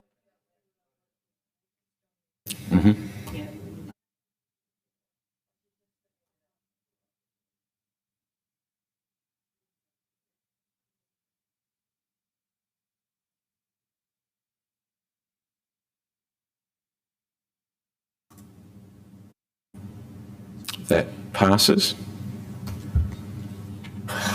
Then the 10D, up to 4 independent subject matter experts.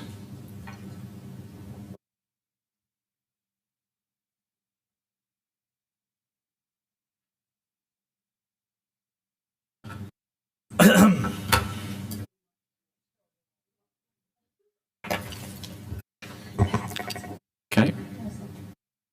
That passes. Is that right? Everybody vote. Go back. Has everybody voted the right way? Yes. Yeah, according to that passes. Okay. Okay, it's passed. Okay, and then the change to 11, which we picked up with the words that I mentioned before. So vote on that one, which is a new. It's the T3T1. Yeah. That 11. There we go.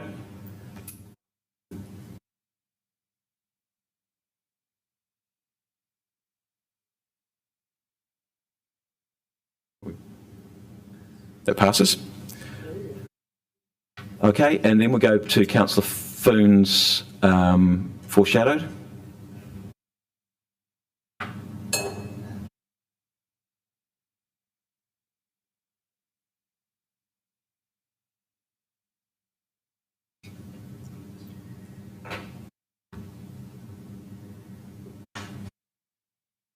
That passes.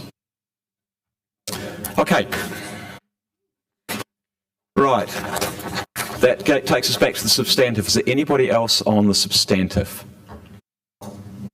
Councillor Pannett. Last. Because I wanted to listen. So kia ora everyone. Look, I'd like to thank councillors and staff for working on this paper. Look, it's always good to have concerns from the community, so thank you Councillor Fitzsimons. I appreciate the level of service that you have received in your particular case has not been up to scratch. However, I would also like to take the chance to thank our staff at Council and Wellington Water for some of the really amazing work they do. They have been tireless on Omaroro. For example, I have emails sent to me at 10 o'clock at night. So I'd just like us to be respectful of, as well as critical, I guess. So let's just remember, colleagues, that 25 years ago we were pumping raw sewage into our harbour, and we have made improvements. As you know, I'm frustrated by the lack of progress in some areas. We pump pollutants into the air every day with our transport system, and we're going to expand our landfill, apparently. So, you know, there are lots of issues in waste, in housing, in water. And I say this trying with real respect that while there's obviously some issues here, I don't believe we have a crisis situation. I'm happy to drink this water. It is safe, as far as we know. You can certainly ask some questions. So look, water is a complex area. And look, it's good that people are engaging with it because there was a time when people didn't. I stand by my comments that this is an area of inexhaustible expenditure. You know, we're talking about billions of dollars of expenditure to fix all of the problems. Whawhero Stream is just one. There are many others. And, you know, I did take the point about having too much focus on these particular issues where there's been some problems. Haven't talked about stormwater, which is a particular area of passion for me. I do want to actually say something positive about the work that this council has done, as well as Wellington Water. We've set up a collaborative entity which is trying to use the resources of most of the region to do some good work, and it's taken time to pull some things together. I'm not apologising for some of the gaps or the I'm not saying that we can't improve, but there have been some really good work done. We have invested in our network. It is not true that we have been different compared to other TAs. You know, we invest about a third of our OPEX in water and about over 20% of CAPEX. Okay, so which is, you know, reasonably standard. We will put nearly 1.8 billion into the three waters over the next 10 years. We could spend more, but I'm not supposing that you will support the closure of libraries, the removal of money for arts and culture, and so on. We have other activities that we need to fund. I'm really proud that we appointed, this was the first time that this council has appointed mana whenua representatives to any body that this council is involved in. The first time. It's not good enough, but look, the dialogue is changing and the paradigm is also changing. We have been responsible financial managers. We nearly, we nearly fund the full depreciation on our water assets. We know that we've got capacity to put some more money in if we need to, and we know that our assets need renewal. We also do have some confidence in the fact of the condition of our pipes. There's always more work to do though, and it does take funding. Our water is safe, but as I've said to Councillor Rush, be vigilant on that point. I'm particularly proud of the fact that I've made climate change central to this committee's work. I have campaigned ceaselessly for that, and finally it has happened, and it is changing the way that we do things. Climate change is the disaster. It is the absolute catastrophic disaster, as well as earthquakes, which is why I wanted it specifically mentioned. We have put money into hydraulic modelling, which will give us a lot more information to make us understand. It was $9 million, wasn't it? Councillor Free and I needed to be convinced, but to give us some information about where we need to invest. Doesn't mean that we can't do more work though to invest in the condition assessment. I'm really happy that when we look at our key priorities over the next 10 years, we're talking about sustainable water supply, healthy urban waters, which we know are polluted. It shouldn't be news to anyone. They are polluted, pretty much like the rest of the country. Looking after our infrastructure and climate change, as well as servicing growth. All of that is in there, and I think those are good priorities. We have put many, many millions into wastewater in the last LTP. We might need to pay more, but we have done it. And I guess, I would raise that point that sometimes the community has not wanted to put the extra investment in and does not want to pay for its pollution. This has been a very, very difficult conversation. We can't get it through in transport. Councillor, I think your time is up, and I'm sorry I wasn't paying enough attention to the time there. So can I just finish? Sorry, because just quickly, yeah. I'm not sure how long ago it was, but okay. Can you put 1 minute? So there? And certainly, no. I've just got two more points. The quality of our fresh water will be dealt with through the whātua process. This was not a trade-off exercise. We just, last LTP, we focused on stormwater and earthquakes. We had to. Even if you want to put all the money into fresh water, those issues are not going away. They're going to get bigger and more difficult to deal with. And also, I just want to make one last two. We want the officers to get on with the work that we have charged them with, and if we just have too much discussion, that's just the thing that has to be balanced. And finally, I am not a fan of CCOs at all, but I do not want us to leave Wellington Water. I think we can make some improvements, completely open to that, but actually it is a chance to work in a cooperative way to get better outcomes for everyone using those economies of scale. And I think we've just started, and we will go on to much greater things. Kia ora. Kia ora. Thanks, Councillor Pannett. Councillor Free, Councillor Condi. So look, I very happy to second this. I actually commend all the parties that have worked quite hard to come up with the task force in terms of reference. I commend the people who've actually thought about some of the amendments today, even if I didn't support them. I do understand the spirit. I did support some of it. I also agree with what Councillor Pannett has said about Wellington Water. I was originally on the board of capacity when I came onto council, and we worked very hard to come up with the Wellington Water model.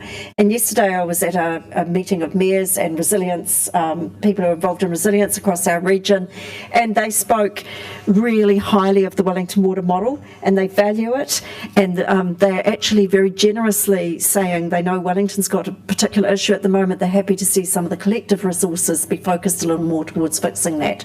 But as I said when I stood for election, water was something that I said we're going to have to do a lot more about. This is going to be the 3 years of fixing things.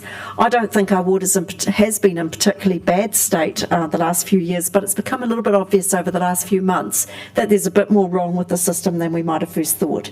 I do think some of it's related to the earthquakes, some of it's maybe deferred maintenance, and some of it's just perhaps that we actually do aspire to better things.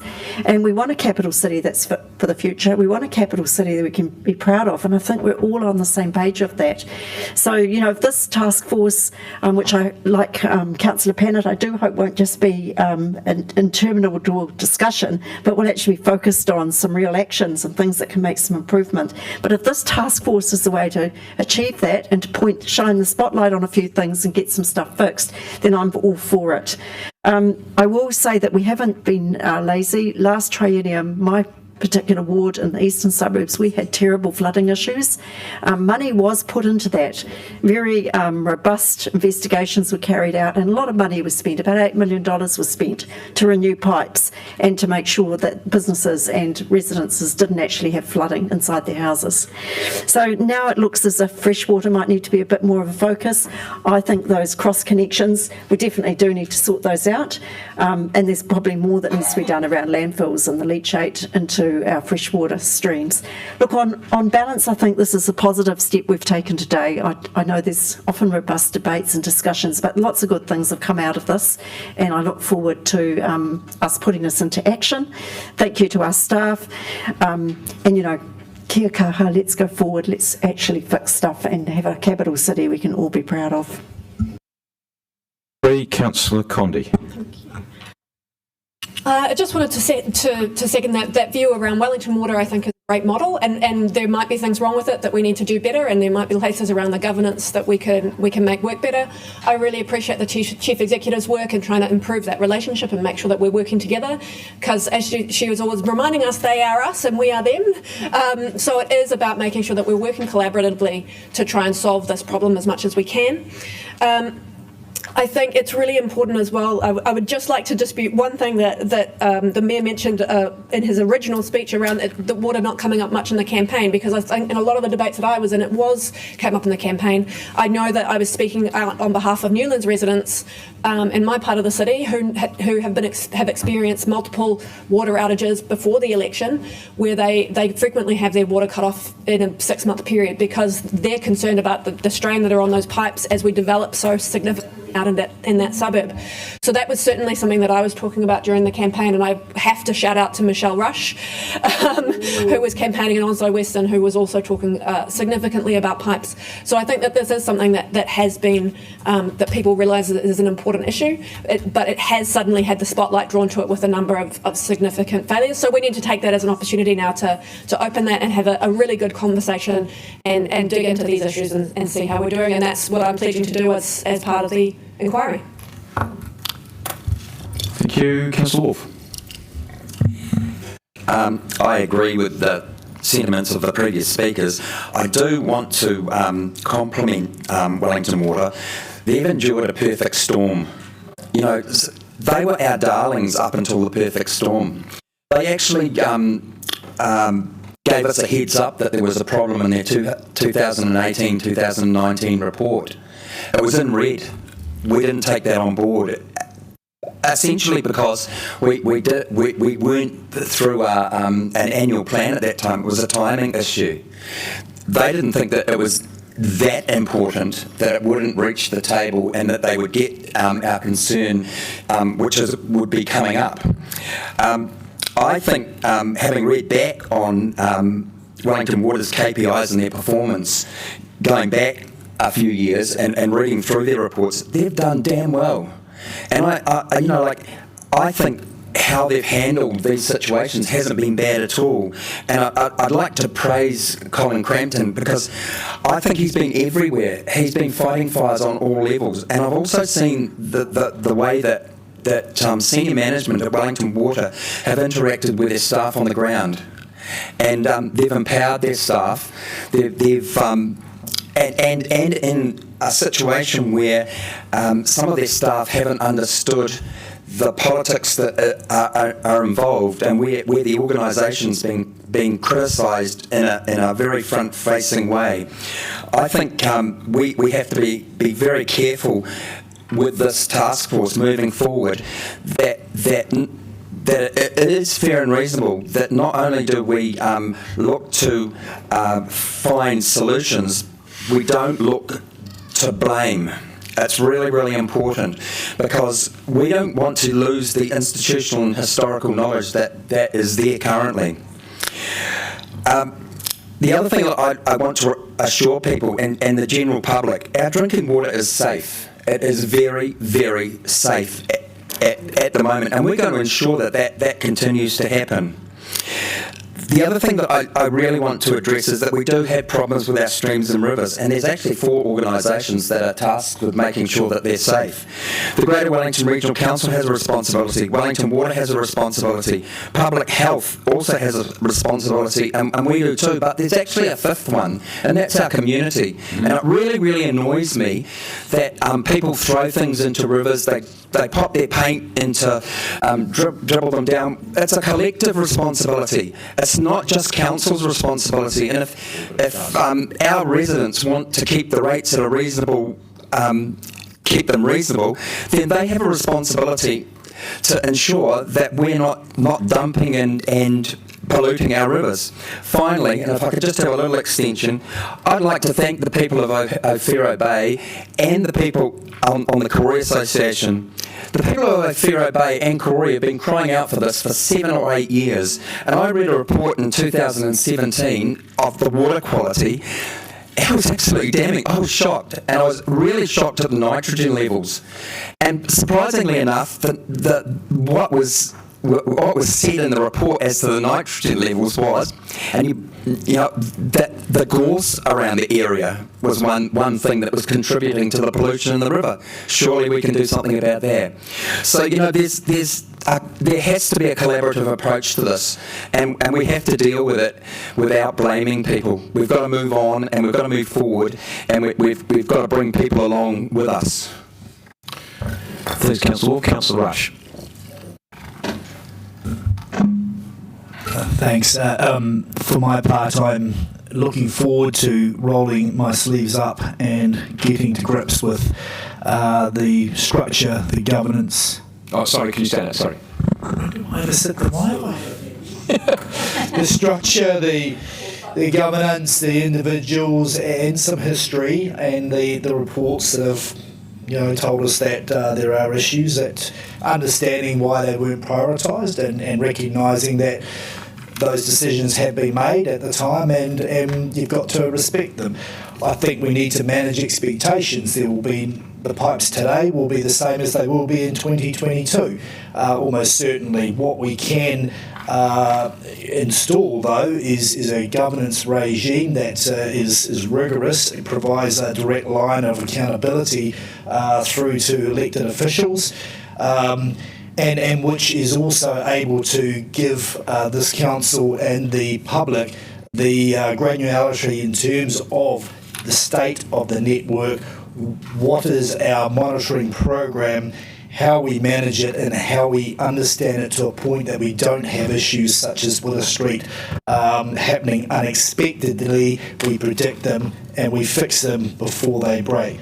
So congratulate everyone around the table, particularly Councillor Fitzsimons for strenuously advocating for the folks in Owhiro Bay, but that has allowed us to elevate this issue along with the other ones relating to our network to this point, to congratulate the Mayor as well for bringing this. I look forward to getting on. Thanks, Councillor Rush. It looks like it's it. Right. Oh, Councillor Campbell. Just in time. Just in time. Thank you very much. Look, I appreciate all the amendments that have come up and that have been passed, and the sentiments expressed about community representation, and I'm always the first to talk about community representation and engagement, but my concern is that all these amendments as part of this has now turned the whole thing into a bit of a dog's breakfast. I think that what's going to happen is that our normal reporting and accountability structures are still going to carry on. And so when you think about council, you think about the annual plan, you think about quarterly reporting, you think about finance, audit and risk subcommittee, which will be probably coming to, the regional water committee, council's own internal review by the CEO, and of course the work of portfolio leaders like Councillor Rush. So we're going to have all this stuff going on, and I thought, well, the Mayor's Task Force will help speed things up and capture all of this, and will be agile and flexible. Unfortunately, if you're going to have up to 16 people on a task force of this nature, expecting to deal with some operational issues right at the moment and some longer-term strategic, is we'll already come up with the answers through other mechanisms. So I support the intent of a task force, but I think the amendments have now slowed it down, have shackled it, and we're going to get the answers anyway through other means. So this is really why I can't. And look, I think it's great to have other people on the task force, but we've got to take responsibility, and we're just pushing it away onto others. I think I've dodged a bullet actually on this one. I'd rather be making sure that, because it's not going to achieve the results I think that was originally intended. It may well come up with them, but everyone else would have come up with the information beforehand. And so I'm not going to support this overall vote because of those reasons. I support the original intent, but as I said, I think it's turned now into a dog's breakfast for reasons I can't understand. Councillor Calvert, Councillor Young. So I don't have a dog, so I've got no idea what they have for breakfast. And but I tell you, but I do think this is shaping up to be an epic which will make the Game of Thrones look like a short story. I'm really not convinced. I support the original intention of this, but I feel now it has become bigger than big, and I will be really interested to see what they've come up with in a month's time. I will support receiving the information, but I can't support the rest of it because I think it's just too big, too woolly, and I'm not really quite sure where we're going to go with it. So sadly, I won't be able to support it. Thanks, Councillor Young. Third? Right, okay. Well, hopefully we'll be able to progress faster than we have done in this debate. Look, we need to get on with this with pace, so we will sit down at the end of this meeting and work out how we actually go about the asking for essentially expressions of interest to be part of this process. I will be cracking the whip. There is, thankfully, the one saving grace in this is that while we have up to 16 people on there is no quorum. So we will do it, and if people can make it, they can make it. If they can't make it, they're just not there. That's the blunt reality of it. Because I agree with some of the comments that we have made it bigger than I think is ideally desirable, but I do accept the points which you made about that we need community input as well. And it was just a matter of how we did that. I want to thank some of you for some particular comments that you made. The first ones were those ones about we need to make sure that we are supportive of Wellington Water and we're careful of how we do this. So we're going to be asking some tough questions of them. We're going to be asking some tough questions of ourselves. But can we all, from now going forward, now that we've set this up, can we now be a little more careful about what we say? Because there have been some things which have been said which have been deeply damaging to some of the staff and of their, essentially their morale. And those guys and girls do an incredible job working sometimes incredibly long hours in circumstances that we would not want to do. So my plea to you is to say, can we actually be supportive and collaborative towards them in what we say?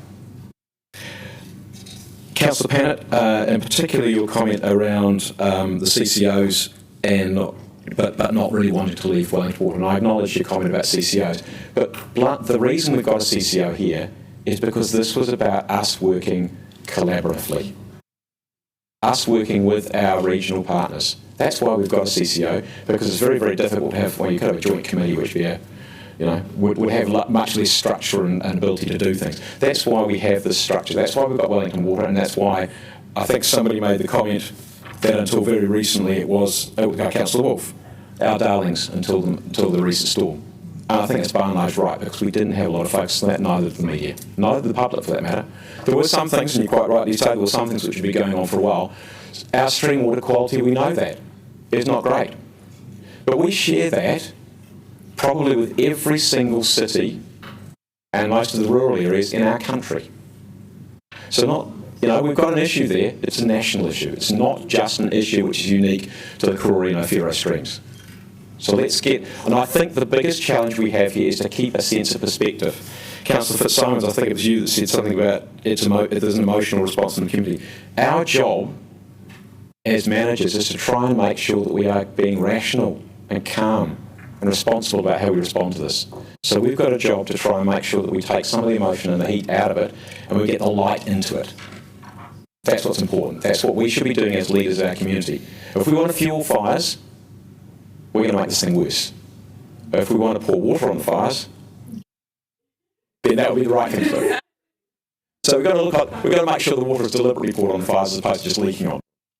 But we've got to do that. So we have a responsibility in leading the city, and that is what our community expects us to do and what we need. And the other thing, Councillor Calvert, in terms of, you're dead right, there are issues all over in various parts of the city. This comment I was going to respond to there, but we do have to take leadership in this. And I think you made a comment about us being elected to make the decisions. We are. I think Councillor Rush also made that comment, that we are elected to make the decision. So I'm looking forward to us taking some ownership and some responsibility for this. I think the comment you did make, Councillor Calvert, was about saying that there's a whole bunch of other reporting mechanisms. And I think what I would say is that means that we need, as a task force, to be reporting back to you, giving you an insight as to the questions we're asking and the answers that we're getting, so that we don't double up. So we give you confidence that we are on those tasks and we're not wasting a lot of time. So we're going to have a Q2 report fairly soon. And that will show some numbers which I'm sure are not up to scratch. The Q1 report certainly showed that. The Q2 report hopefully will be better than that, and which shows a pathway forward. But I doubt that it will actually be saying, yeah, we're meeting targets. But those are the kind of things which we as a task force will have to be focused on in making sure that Wellington Water is doing its job and that we are helping it to do its job. So we will keep you informed as we go through this process so that you know the questions that we're asking and that you are not having to duplicate that work. So I'm going to put the recommendations. Are there any that people would like to be taken separately? Or do you want to roll through them and... Okay, right. Okay. Do you want to explain the... Yep. So His Worship, so 7 and 8 are Mayor Foster's added to the motion. 9 is Councillor Fitzsimon's amendment, and B is Councillor Foon's 9. And also 10 is Councillor Fitzsimon's amendment. Councillor Pennett's amendment are in the red font as amended, so that the attachment will be amended with all the changes. Okay, so are there any that people would like to take separately? 7, 8 and 9, okay. Right, we'll get to those. So, any others? Okay, and there may be some subdivisions of one of those, whichever one it is. Okay, right, so... Right, we'll take one. All those in favour, please vote accordingly, and those against, please vote accordingly.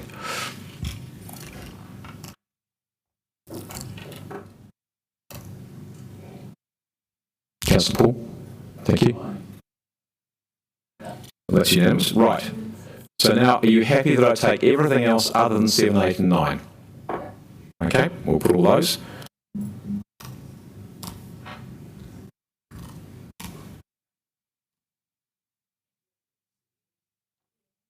Okay, do you want to see it on the screen? So you go up to 2. You might have to scroll down. Everything other than 7, 8 and 9.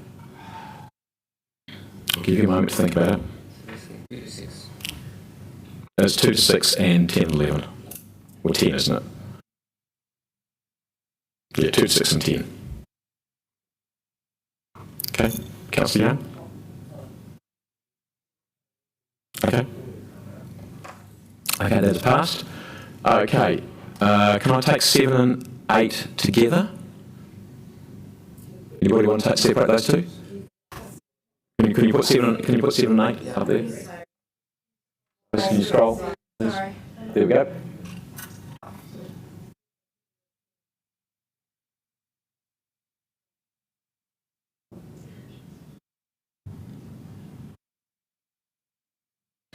Okay. Oh, can you put it up so you can see 9 as well? Okay. Right. Okay.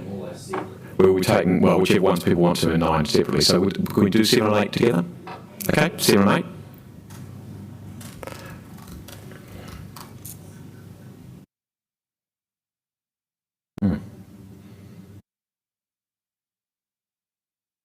Okay, we're open.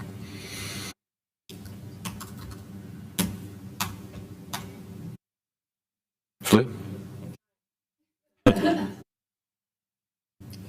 Okay, now 9. Which ones do people want to take separately there? All of them?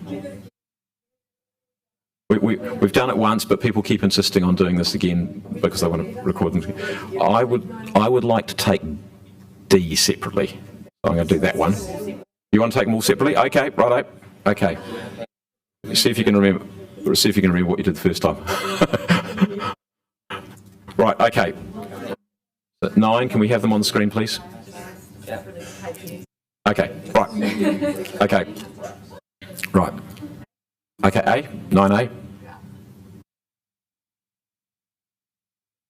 It's open.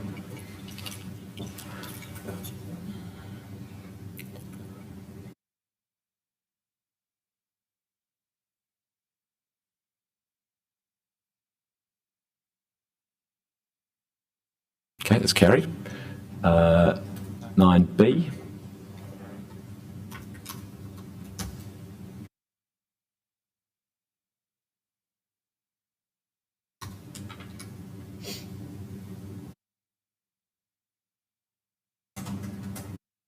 That is carried. 9C.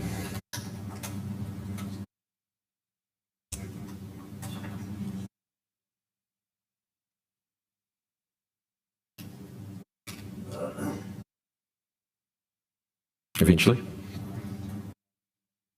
I'm not going. Okay, good, right.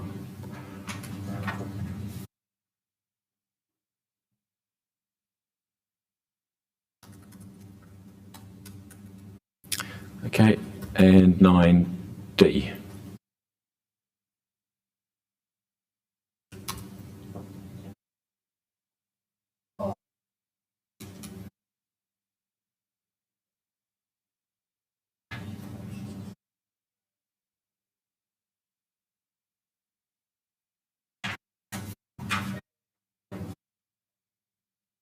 That one is passed, carried. Right. Okay, I think that's the end of those. No. We've just done that. Yeah. We've done 10. We did 10 as part of the beginning. Yeah. Yeah. Okay. Right. Okay, councillors. Hopefully we'll rock on through the last few. We'll do lunch after we finish the meeting. Yep. Okay. Right. Next item, which is the Strategy and Policy Committee meeting. Well, I think we've just finished, shall we? Come on, almost there. Right. Councillor Free. Yes, so look, I did this very briefly at the Strategy and Policy Committee originally. It really is just a little bit of a tidy up of the first part of our consolidated bylaw. And actually I had a look at the one that's up there currently on our website, and really it just makes it a lot simpler and tidier, takes out a few redundant sections. I'm no legal expert, so I was comforted by the fact that this has been done by people who are, and also peer reviewed. And the intention at the end of it, because this consolidated bylaw covers things like dog policies and roads and traffic and parking. The intention is perhaps that actually it'll be, the whole thing will be made a lot simpler, but that's for the future. At the moment we're just voting on this. Okay. Is there any debate?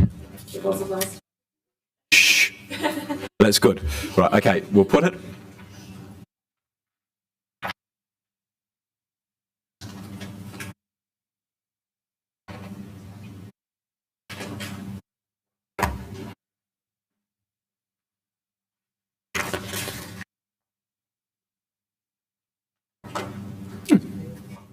Did everyone vote correctly?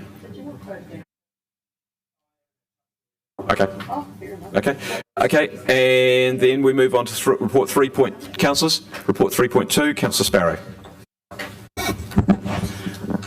Right, the Regs Committee recommends the proposed road stopping and land exchange of approximately 67 square metres of unformed legal road adjoining 64 Maidavale Road, Roseneath. Seconded by Councillor Free. I'm really happy to second this because I know that this probably resolves a long-standing kind of issue that's been going on there. So, good to hear. Anybody else? I don't imagine you'd need to write a reply to that, Councillor Sparrow. Okay, we'll put it.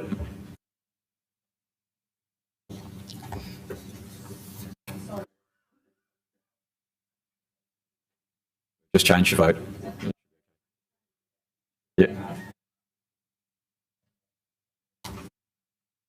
So, councillors, if you voted the wrong way and you wish to correct it, if you can correct it before they go up, it'll correct straight away. So you can keep on. You can do that. If you have voted the wrong way once they've gone up, then if you alert us immediately, then it can be corrected. If you leave it till the next item started, it's too late.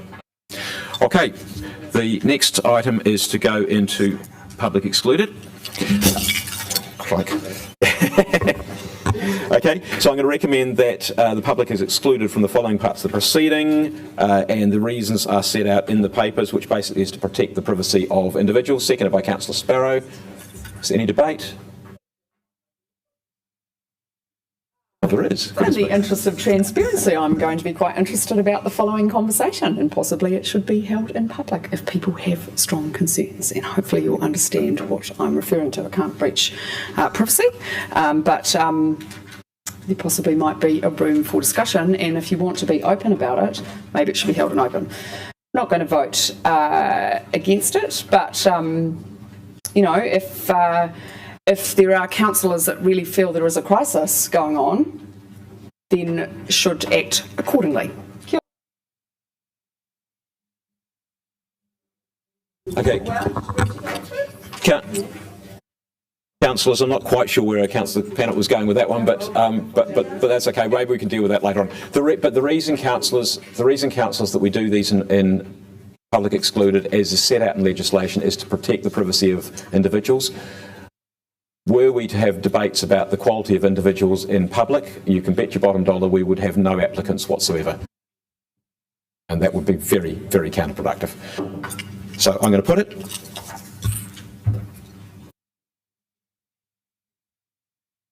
Oh, do we need one? We're almost there. Well, is there going to be debate on this?